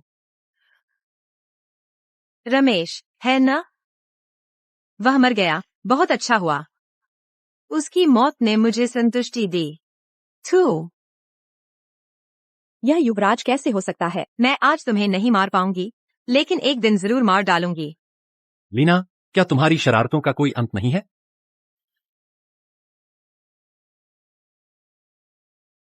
तुम उद्दंड और अहंकारी हो, मनमानी करती हो। मुझे लगा था कि पिछली बार बाई परिवार वाली घटना के बाद तुम थोड़ा होश में आ गई होगी। मुझे लगा था कि 49 दिनों तक एकांत में आत्मचिंतन करने और सभी लोगों के लिए मंत्रोच्चार कर आशीर्वाद मांगने ने तुम्हारी नकारात्मक ऊर्जा को साफ कर दिया होगा। लेकिन तुम और भी ज्यादा मनमानी करने लगी हो, इतनी हद तक कि किसी की जान लेने का काम कर डाला। हाँ हाँ हाँ पिताजी, लीना की चिंता न करें। वैसे भी जब से माताश्री चल बसीं, आपने लीना की तरफ सच्ची नजर से कभी नहीं देखा। इस दुनिया में केवल माताश्री और महारानी माँ ही। महारानी माँ का नाम मत लो। अगर महारानी माँ ने तुम्हें इतना लाड़ प्यार न किया होता, तुम इतनी लाड़ प्यार से अहंकारी नहीं बनती। तुम आज ऐसी क्रूर और हिंसक नहीं बनती। तेज हथियार पकड़कर अपने भाई की हत्या जैसा बुरा कर्म करने का मौका नहीं मिलता।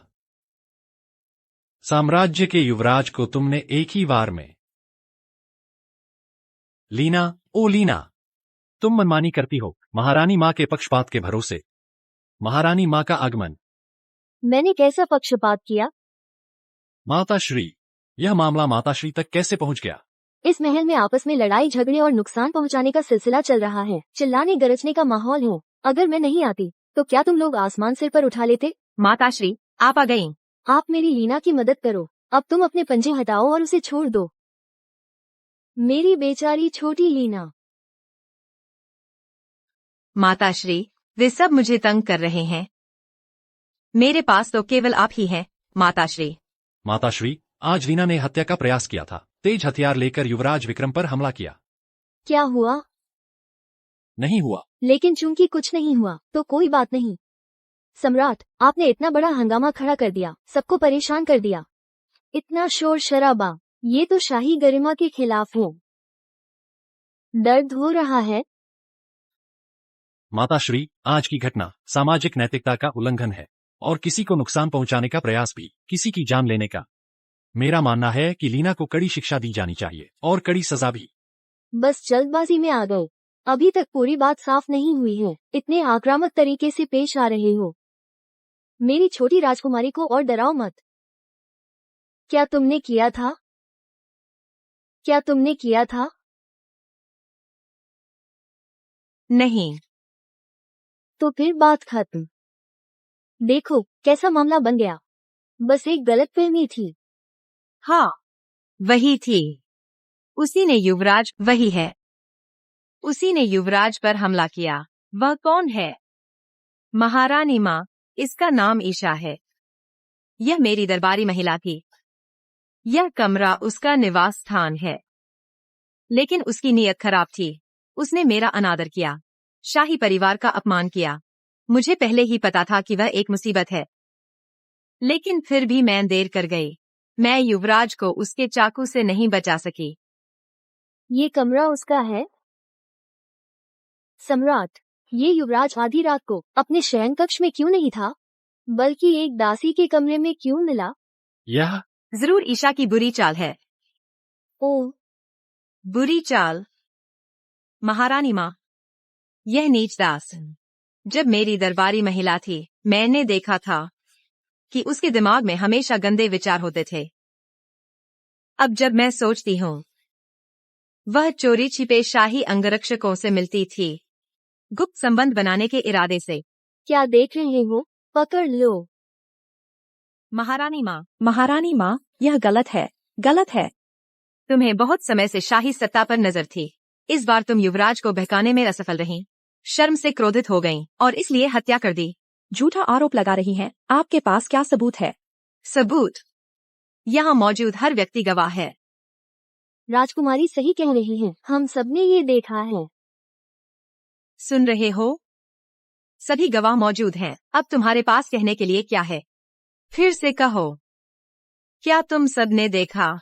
नहीं, हमने नहीं देखा। नहीं, हमने नहीं देखा। नहीं देखा। ये दोनों हैं। महारानी माँ को प्रणाम। एक ईशा की दरबारी महिला है और एक उसकी दुकान का दुकानदार है। नहीं देखा।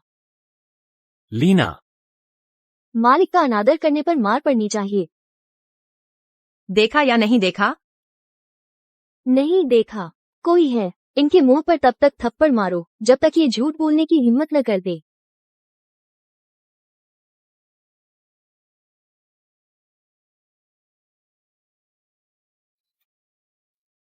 नहीं देखा। यह मेरी दुश्मनी है, इनका इसमें कोई हाथ नहीं।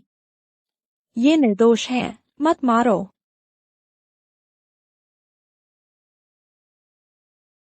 मैं हूँ। ओह, तुम क्या हो? यह मैंने किया है। तुमने क्या किया? युवराज को बहकाने में असफल रही और शर्म से क्रोधित हो गई। और फिर?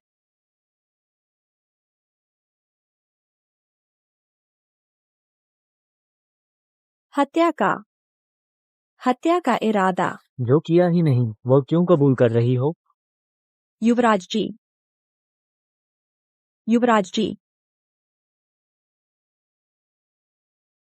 युवराज विक्रम, तुम ठीक तो हो? ये छोटी सी चोट कुछ नहीं है। पिताजी, मैंने युद्ध के मैदान में कई साल बिताए हैं। असाधारण बहादुरी की बात छोड़ दें, लेकिन शरीर तो मजबूत है। ठीक है तो अच्छा है। ठीक है तो अच्छा है। विक्रम, तुम आधी रात को एक नीच दासी के कमरे में क्यों थे? क्या उसने तुम्हारे साथ अनैतिक कार्य किया, जिससे मेरे विक्रम को? महारानी माँ, मैं ठीक हूँ। ठीक हो तो अच्छा है। सम्राट, ये ईशा अनैतिक कार्य महल में ले आए हैं और हमारे विक्रम की हत्या का इरादा रखती है। उसे कड़ी सजा मिलनी चाहिए। मैंने कब कहा कि कोई अनैतिक कार्य हुआ? पिताजी, ईशा ने मुझे बहकाया नहीं, बल्कि सच तो ये है।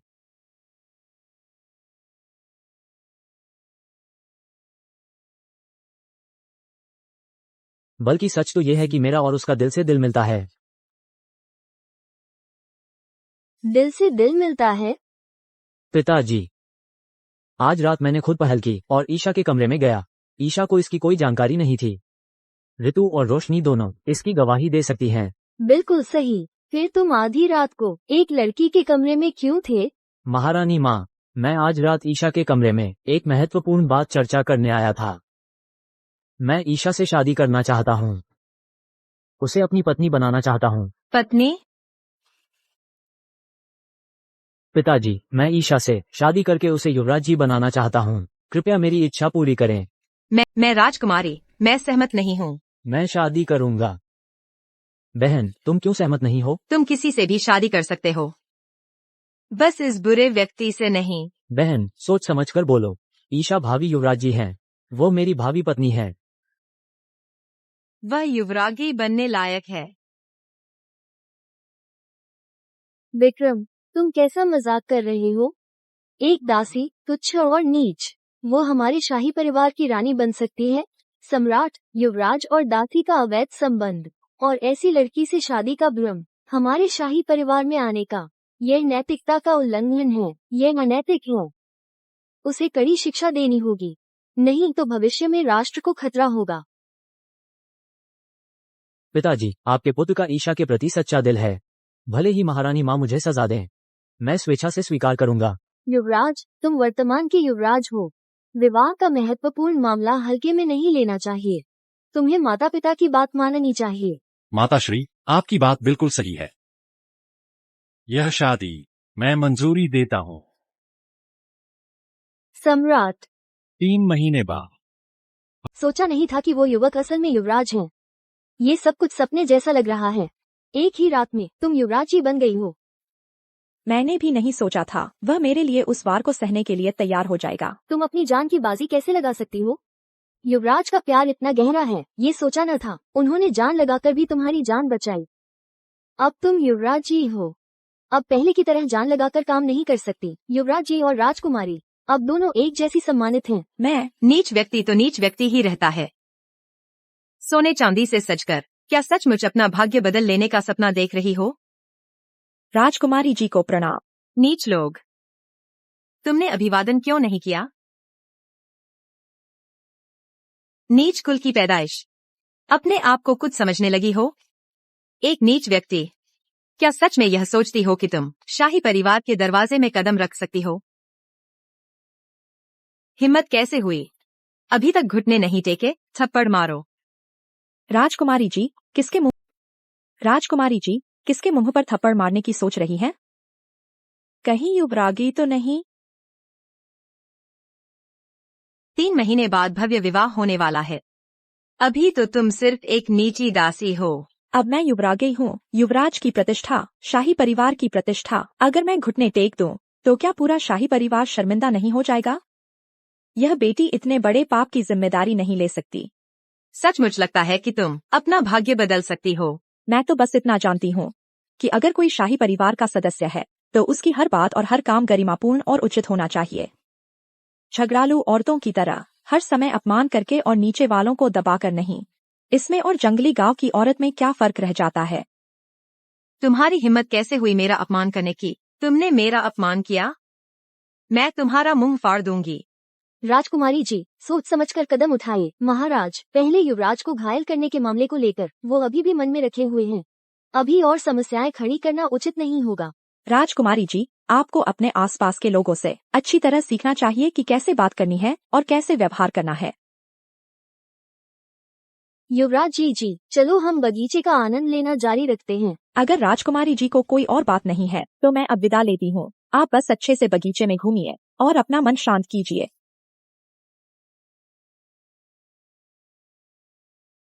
मैं एक दिन तुम्हें जरूर मार डालूंगी। बहुत अच्छा लगा। हालांकि गुस्सा निकल गया, लेकिन राजकुमारी का इतना अपमान करने से कहीं कोई मुसीबत तो नहीं खड़ी हो जाएगी? कोई दिक्कत नहीं। उसके पास अब ज्यादा अच्छे दिन नहीं बचे हैं। मेरे पास एक नई। सुना है तुमने आज सुबह बगीचे की पार्टी में मेरी बहन को काफी शर्मिंदा किया।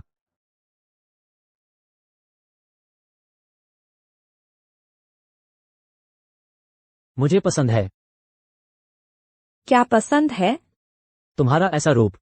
अब तुम बदला लेती हो और एहसान चुकाती हो। गुस्सा आता है तो दूसरों पर निकाल देती हो। पहले की चुपचाप सहने वाली छवि से बिल्कुल अलग। पहले मैं सिर्फ एक दासी थी। अगर चुपचाप नहीं सहती तो शाही वस्त्र विभाग जैसी क्रूर जगह पर जीवित रहना मुश्किल था।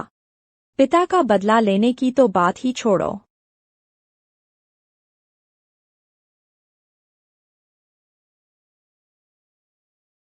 वो चुपचाप सहने वाली, विनम्र रहने वाली ईशा, उसे भूल सकती हो।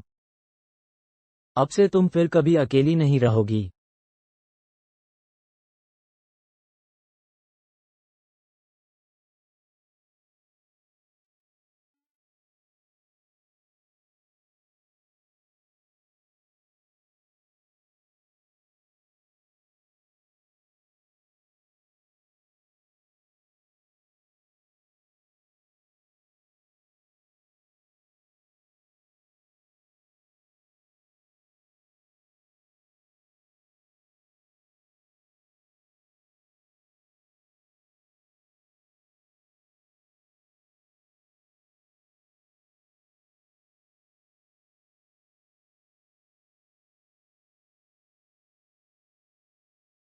मैं नहीं कर सकता। नहीं कर सक मैं ऐसा बिल्कुल नहीं कर सकता। नहीं कर सकते? क्यों? क्या तुम मुझे पसंद नहीं करते? मेरी भावनाएं तुम्हारे प्रति आकाश और पृथ्वी गवाह हैं। लेकिन मैंने अभी तक तुम्हें कोई पद नहीं दिया है। ये सचमुच सज्जन का मार्ग नहीं है।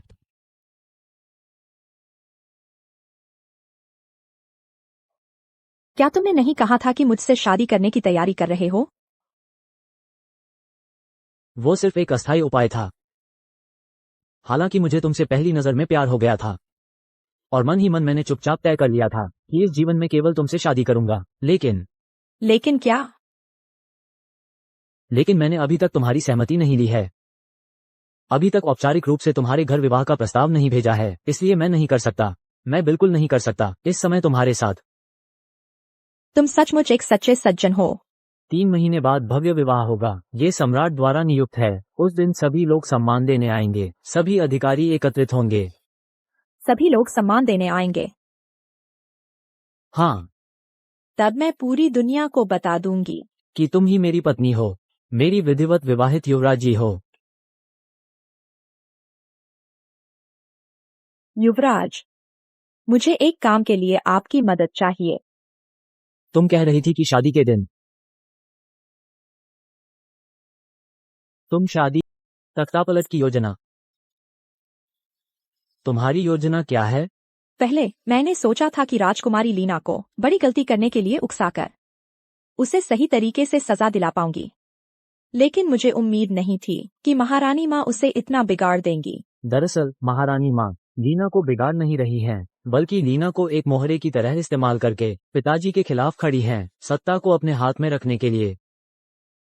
अगर इस बार मैंने सीमा पर विद्रोह दबाने के बहाने सेना की कमान वापस न ली होती तो पिताजी की स्थिति और भी कमजोर होती। इसलिए पिताजी के लिए लीना सबसे महत्वपूर्ण नहीं है। लेकिन मेरे लिए तो महत्वपूर्ण है। ईशा, तेरा गहरा बदला मैं पहले से ही जानता हूँ, लेकिन लीना के पास महारानी माँ का संरक्षण है। पहले तूने अपनी जान दांव पर लगा दी, फिर भी सफल नहीं हो पाई। इस बार मुझे हालात को बिल्कुल चरम पर ले जाना है। मैं चाहती हूँ कि मामले में पलटने की कोई गुंजाइश न रहे। मैं चाहती हूँ कि महारानी माँ भी लीना के लिए एक शब्द भी न बोल पाए। क्या तू महारानी माँ को भी गिराना चाहती है? लीना के पाप तो गिने नहीं जा सकते, बस हमें लीना के पापों का ठोस सबूत जुटाना है। बस हमें इन ठोस सबूतों को अकाट्य बनाना है। बस हमें इन सबूतों को सबके सामने लाना है। यह सब कुछ हमारे हाथ में सबसे मजबूत महारानी माँ और लीना को गिराने का हथियार बन जाएगा।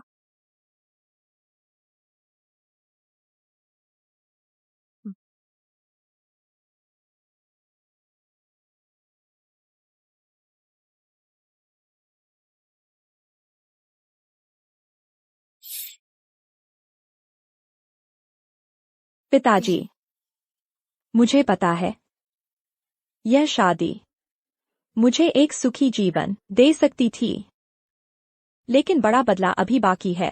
मैं ऐसी खुशी में कैसे डूब सकती हूँ? कृपया मुझे माफ कर दीजिए, मैंने खुद ही फैसला ले लिया। शादी में ही तख्तापलट करने का फैसला कर लिया। शादी में ही तख्तापलट करने का फैसला कर लिया। पिताजी, इस बार मैं जरूर सफल होंगी। इस बार मुझे लीना को उसकी सजा जरूर दिलानी है, क्योंकि इस बार हजारों लाखों मेरे जैसे लोग मेरे साथ हैं।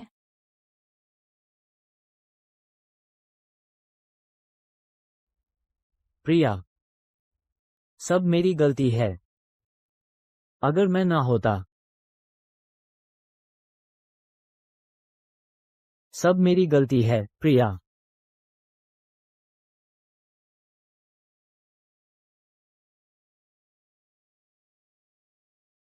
कितना हास्यास्पद है। तुम तो बहुत पहले ही इस दुनिया से जा चुकी हो।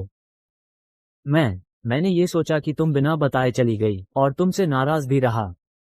मैंने तुम्हारी हत्या करने वाली हत्यारिन के साथ एक ही बिस्तर साझा किया और उससे शादी की। मैं सचमुच इंसान नहीं हूँ। राजकुमार अर्जुन, तुम सचमुच इंसान नहीं हो। राजकुमार पति जी, तुम इस तरह रात भर पीते रहते हो, दिन भर पीते रहते हो। क्या इससे प्रिया वापस आ जाएगी? राजकुमार अर्जुन, अब जाग जाओ। ईशा, अपनी इस बर्बाद हालत को देखो। अगर तुम अब भी अपनी प्रिया का बदला लेना चाहते हो तो मेरे साथ आओ। बाकी बातें बाद में करते हैं।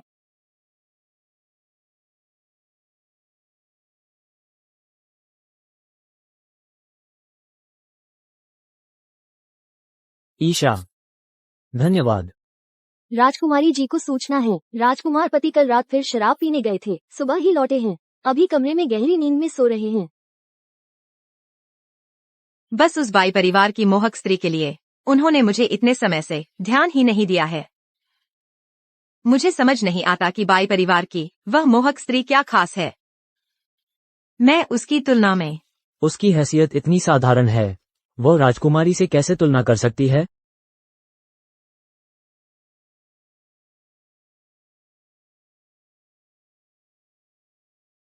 अर्जुन, लीना, माफ करना, पहले मैं गलतफहमी में था।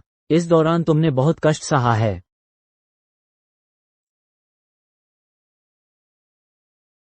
पति, आखिरकार तुमने लीना की अच्छाई देख ली। तुम मेरी पत्नी हो, मेरे साथ सोने वाली, मैं तुम्हें कीमती समझूंगा ही। लीना, जाओ शराब गर्म करो।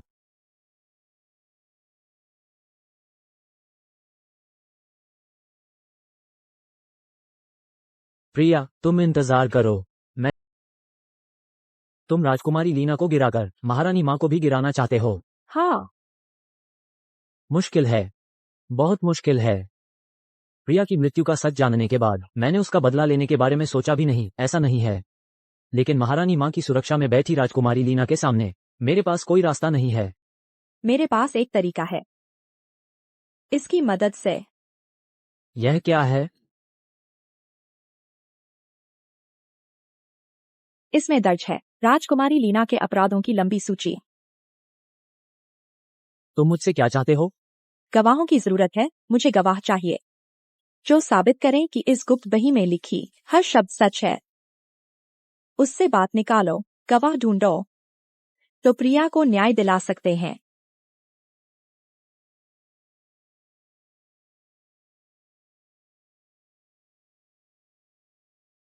दोपहर में राजकुमारी लीना पर फिर शहरी की औरत को नशे में डालने के कारण तभी उससे बात निकाल पाया और यहाँ तक पहुँच पाया।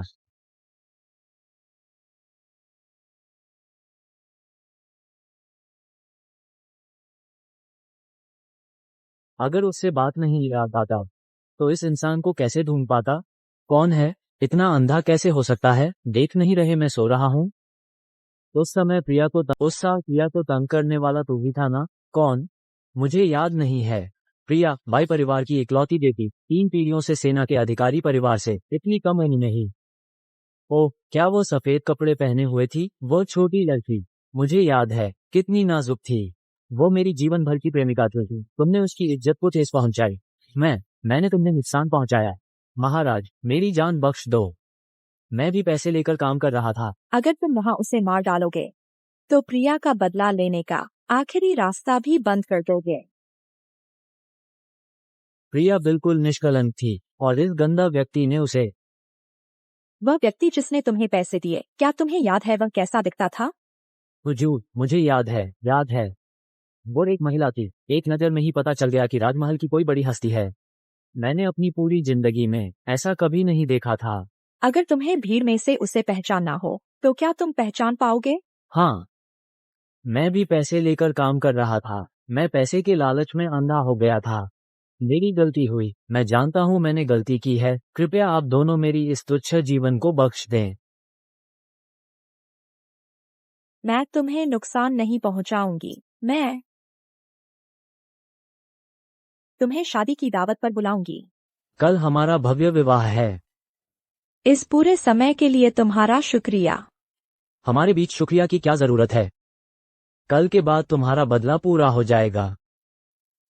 हालांकि कल के विद्रोह के कारण हम दोनों शादी की रस्म नहीं निभा पाएंगे, लेकिन मैं विक्रम बहुत भाग्यशाली हूँ कि तुम्हें दुल्हन का जोड़ा पहने देख पाया। मैंने भी कभी सोचा नहीं था कि एक दिन मैं यह शादी का जोड़ा पहनूंगी।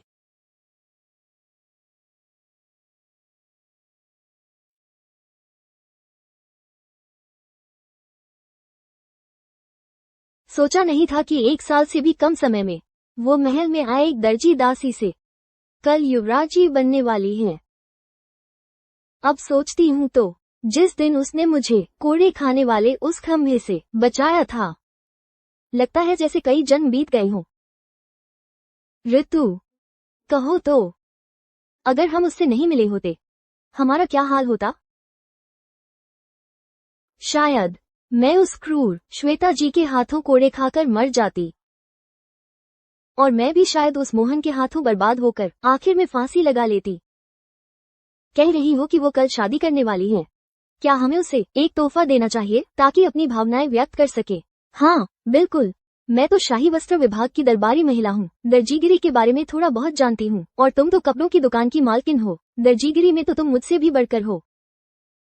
तुम्हारा मतलब है हम रात भर जागकर एक शादी का जोड़ा तैयार करें, उसकी शादी पर बधाई देने के लिए? दोनों शादी का जोड़ा नहीं चाहिए, लेकिन मुझे सच में एक काम है जिसमें तुम दोनों की मदद चाहिए। याद है जब मैं पहली बार महल में आई थी, शाही वस्त्र प्रतियोगिता में पहनने वाला वह खून से सना हुआ कपड़ा? मुझे चाहिए कि तुम उसे राजकुमारी लीना के कमरे से चुरा लाओ। तुम चाहती हो? हाँ, मैं उसी खून से सने कपड़े को ही अपना पिताजी, आज आपकी बेटी सुंदर लग रही है। आपने जो मेरे लिए वह जेड पेंडेंट दहेज में दिया था, मैंने उसे अपनी कमर पर बांध लिया है। आप आकाश में अपनी बेटी की शादी को शांति से देखिए। आखिरकार कढ़ाई पूरी हो गई। माफ करना पिताजी, मैंने आपका वह सुरक्षा कवच खो दिया, लेकिन शायद आप आकाश से मेरी रक्षा कर रहे हैं, मेरी इस यात्रा को सुरक्षित और सफल बनाने के लिए। पिताजी, मैं आपसे बदला जरूर लूंगी। शुभ मुहूर्त आ गया है। यही वह दिन है। बिल्कुल शुभ मुहूर्त है।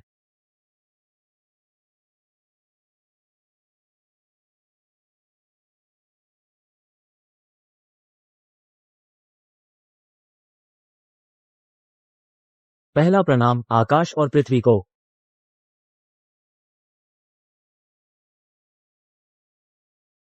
सोचा नहीं था कि यह ईशा सचमुच युवरागी बन जाएगी। कोई बात नहीं, अभी तो वक्त बहुत है। तुझे धीरे धीरे तड़पाती रहूंगी।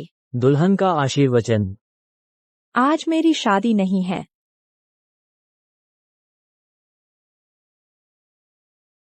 आज मेरे पिता रमेश की पुण्यतिथि है। मैं उस हत्यारे के खिलाफ शिकायत करने आई हूँ जिसने मेरे पिता को मारा। वर्तमान राजकुमारी, सम्राट की बड़ी बेटी ईशा, राजकुमारी लीना, उद्दंड और अहंकारी, आम नागरिकों का कत्लेआम, अपराधों का ढेर जिन्हें गिनना मुश्किल है। आज मैं एक बड़ा नाटक देखने जा रही हूँ। काव परिवार की युवती, आज तुम्हारी भव्य विवाह की तिथि है। तुम इस तरह चीख चिल्लाना, क्या यह अशुभ नहीं है? मैंने कहा आज मेरी शादी नहीं है। आज तो सम्राट द्वारा तय की गई शादी, तुम कहती हो नहीं तो नहीं। काव परिवार की युवती, ये तो सम्राट के आदेश की अवहेलना है। सोच लिया।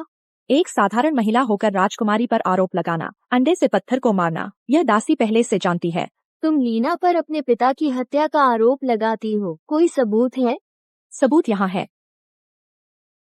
सफेद कागज पर बेतरतीब लकीरें खींचना, इसे सबूत कहते हैं। ईशा, तुम एक साधारण महिला हो। युवराज ने तुम पर नजर डाली है। ये तुम्हारा सौभाग्य है। मैं तुम्हें सलाह देती हूँ, इस सौभाग्य को संभालो। यह दासी सिर्फ अपना दुखड़ा रोना चाहती है। महारानी माँ इस तरह रोक रही हैं, कहीं राजकुमारी को बचाने की कोशिश तो नहीं। क्या तुम सचमुच इस तरह लापरवाह बनोगी? ईशा, यह अपार धन दौलत तुम्हारे सामने तुम्हारा इंतजार कर रही है। क्या तुम ये सब छोड़ दोगी? लीना को फंसाना चाहती हो? मुझे कभी भी यह धन दौलत नहीं चाहिए था। मुझे तो हमेशा से न्याय। शाही परिवार ही न्याय है। माताश्री, माताश्री, सभी लोग देख रहे हैं, सभी मंत्री उपस्थित हैं। माताश्री सभी की माँ है, अपनी गरिमा न खोए। सम्राट, यह पुत्र सोचता है कि सुनना चाहिए इस काव परिवार की युवती की एक बात। ईशा, राजकुमारी पर तुम्हारा आरोप।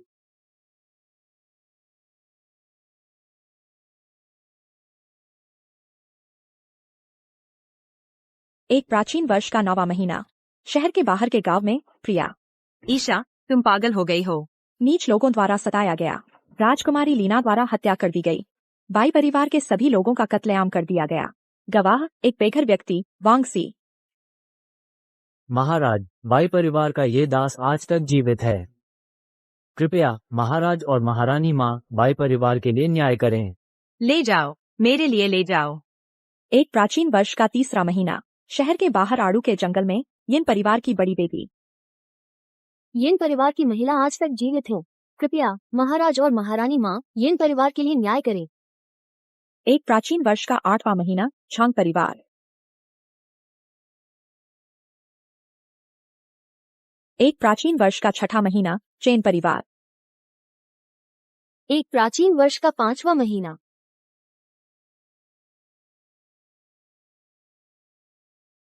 एक प्राचीन वर्ष का 3रा महीना। एक प्राचीन वर्ष का 7वां महीना। ले जाओ, सबको ले जाओ। एक प्राचीन वर्ष।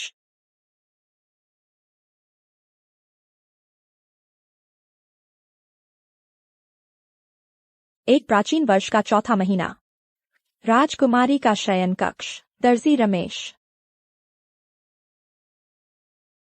काव परिवार की इकलौती बेटी आज तक जीवित है। महाराज और महारानी माँ। यही वो सबूत है जिसकी तुम बात कर रहे थे। कुछ नीच और तुच्छ लोग, कुछ वर्तमान दरबार के मंत्री, इन लोगों की जान। क्या तुम चाहते हो कि मेरे शाही परिवार की राजकुमारी उनकी जान के बदले अपनी जान दे दे? तुम जानते हो शाही परिवार का मतलब क्या होता है? सिंहासन पर बैठने वाला, ईश्वर द्वारा दिया गया अधिकार, स्वर्ग के देवता के बाद सबसे सम्मानित व्यक्ति। चाहे 10-20 तुच्छ जीवन हो या 100-150 और जोड़ दो, मेरे शाही परिवार के लिए ये कुछ भी नहीं है। यही है शाही परिवार। शाही परिवार सभी लोगों का शाही परिवार है। माताश्री, आपकी यह बात न केवल बेतुकी है, बल्कि सभी लोगों के दिल को ठेस पहुंचाती है। सम्राट, पिछले कुछ वर्षों में माताश्री ने लीना को बढ़ावा दिया है, जिससे वह बेलगाम हो गई है। उसका स्वभाव क्रूर है। उसने आम लोगों का कत्लेआम किया है। निर्दोषों की हत्या की है। उसने कई पाप किए हैं। सभी लोगों में आक्रोश है। माताश्री, आप उसकी रक्षा कब तक करती रहेंगी? उसकी रक्षा? मैं शाही परिवार की रक्षा कर रही हूँ। लेकिन आपने किन तरीकों का इस्तेमाल किया है? वफादार अधिकारियों को मार डाला, उपकार करने वालों का कत्ल कर दिया। वे वफादार और ईमानदार लोग जिन्होंने अपना पूरा जीवन दरबार को दिया, सिर्फ एक विरोध भरे बयान के कारण आपने उनके पूरे परिवार को समाप्त कर दिया। आपने दरबार की राजनीति को नियंत्रित किया है। मंत्रियों को मोहरे की तरह इस्तेमाल किया है। थोड़ी सी असहमति पर उन्हें पूरी तरह से खत्म कर दिया। माताश्री, आपने लीना की रक्षा की है, शाही परिवार की रक्षा की है। लेकिन माताश्री, ऐसा करके मैं सभी लोगों की रक्षा कैसे कर पाऊंगा? माताश्री, आप तानाशाही कर रही हैं। मोहर पर अकेले कब्जा कर रखा है। सैन्य टोकन वापस पाने के लिए मुझे विक्रम को सीमा पर भेजना पड़ा, युद्ध के मैदान में लड़ने के लिए। वह मेरा अपना बेटा है। क्या लीना तुम्हारी अपनी बेटी नहीं है? ऐसी बेटी होने पर एक पिता के रूप में मैं जिम्मेदारी से बच नहीं सकता। सबसे पहले मुझे ही जवाब देना होगा।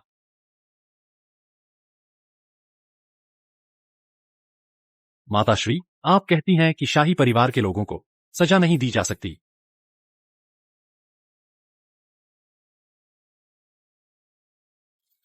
अब मैंने अपने बालों से अपने सिर की जगह ले ली है, यह दिखाने के लिए कि मैं राजकुमारी लीना को कड़ी सजा देने के लिए दृढ़ हूं। सम्राट, मैं माताश्री को धमकाना नहीं चाहता था। मैं सभी लोगों के लिए एक उज्जवल भविष्य की उम्मीद कर रहा हूं। कृपया माताश्री, राजमोहर सौंप दें और सत्ता वापस सरकार को सौंप दें। महारानी माँ, राजमोहर सौंप दें। सत्ता वापस सरकार को सौंप दें। महारानी माँ, राजमोहर सौंप दें। सत्ता वापस सरकार को सौंप दें। विद्रोह? तुम लोग विद्रोह कर रहे हो?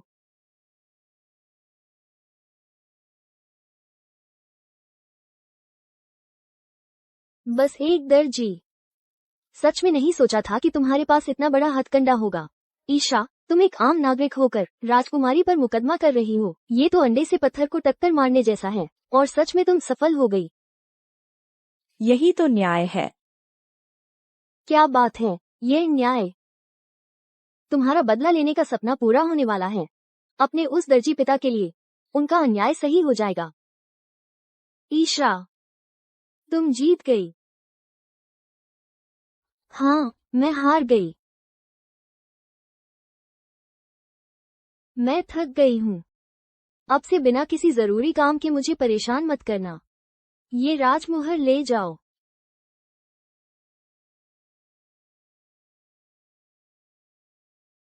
महारानी माँ, महारानी माँ, क्या आप लीना को छोड़ देंगी? लीना हार गई तो हार गई।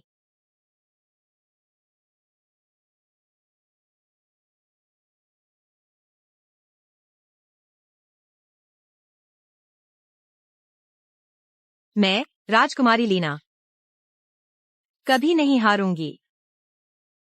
ईशा, राजकुमारी लीना,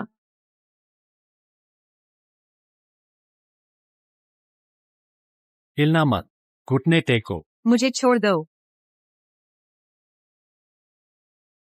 लीना, क्या तुम्हें यह खून याद है? क्या तुम्हें यह सारा खून याद है? मेरे पिताजी के शरीर से बूंद बूंद करके टपकने की आवाज। उन्होंने सफेद रंग के कपड़े बनाए थे। सफेद रंग मुझे पसंद नहीं है। तुम्हें खून का रंग पसंद है, इसलिए मैंने इस पोशाक को ताजा खून से रंग दिया। यही वह चीज है जो मुझे तुम्हारे पास लेकर आई, और तुम्हें वह सब कुछ छीन लिया जिस पर तुम्हारा अभिमान था। ईशा, क्या सिर्फ एक छोटे से दर्जी के लिए तुमने मुझे इतना बर्बाद कर दिया? वह कोई छोटा दर्जी नहीं थे, उनका नाम रमेश था। वह एक महान पिता थे। महान? हा हा हा। बस एक तुच्छ प्राणी थे। राजकुमारी, तुम अब भी नहीं समझी। तुम्हारी नजरों में मैं, वे, इस पूरी दुनिया में सारे लोग सिर्फ तुच्छ प्राणी हैं। तुम राजकुमारी लीना जितने सम्मानित नहीं। लेकिन अगर हम नहीं होते ये तुच्छ प्राणी जैसे लोग, तो तुम्हारा यह ऊंचा स्थान कभी नहीं होता, राजकुमारी। लेकिन मैं राजकुमारी हूँ। लेकिन अब इन तुच्छ प्राणियों के सामने घुटने टेकने वाली तुम हो।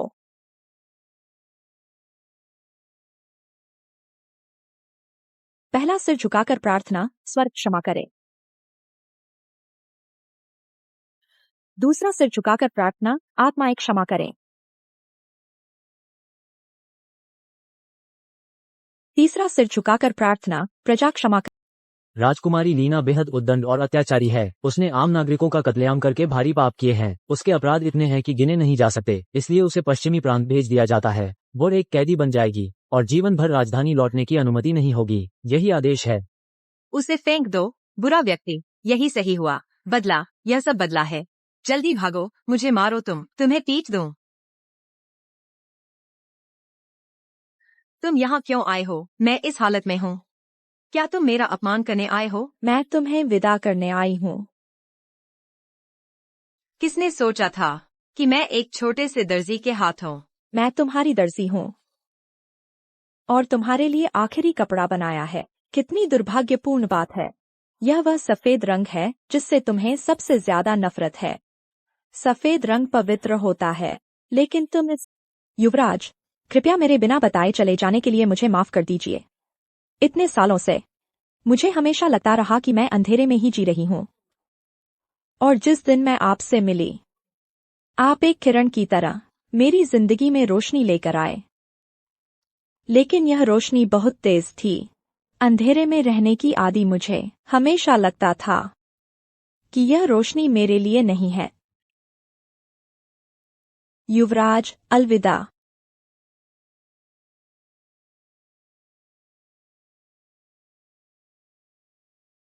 बचपन से ही मुझे एक दर्जी के रूप में पाला गया। मेरे पिताजी दर्जी हैं। हमारा पूरा काऊ परिवार ही दर्जी है।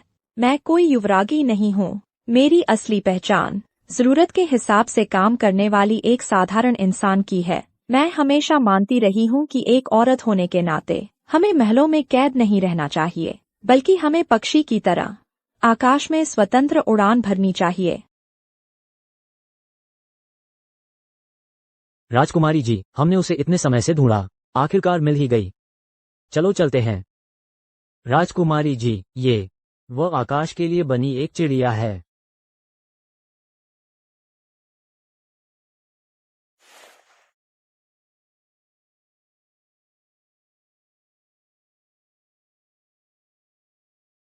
बदला पूरा हुआ। आपके आशीर्वाद से कि आपकी बेटी सुरक्षित रहे।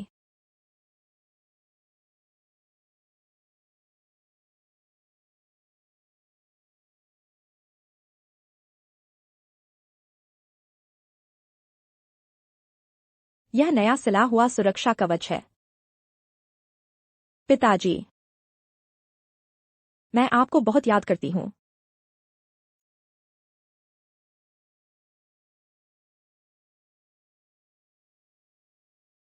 गांव के दर्जी की दुकान फिर से खुल गई है। सच में आशा है आप भी देख पा रहे होंगे।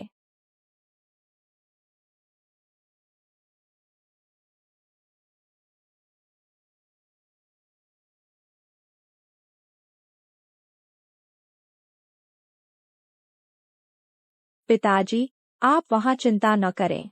आपकी बेटी अब अत्यधिक खुशहाल है। सुना है पिछले दिनों राजधानी में एक बड़ी घटना हुई थी।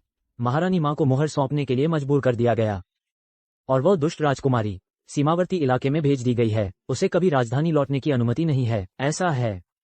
सुना है वह राजकुमारी पश्चिमी प्रांत पहुंची और जल्द ही पागल हो गई। कैसे पागल हुई? उसने अपने खून से अपने कैदी के कपड़े लाल रंग दिए।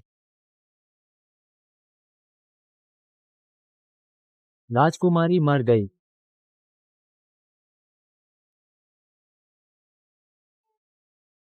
ऐसा कौन है जो सभी लोगों को महल पर दबाव डलवा सकता है, महारानी माँ को दरबार छोड़ने पर मजबूर कर सकता है और राजकुमारी को पागल बना सकता है? यही सबसे आश्चर्यजनक बात है। सुना है वो एक छोटा सा दर्जी था। दर्जी? दर्जी? तुम बकवास कर रहे हो। ये कैसे संभव है? मैं तुम्हें क्यों झूठ बोलूंगा? ये 100% सच है। वास्तव में एक छोटे से दर्जी ने ये सब किया।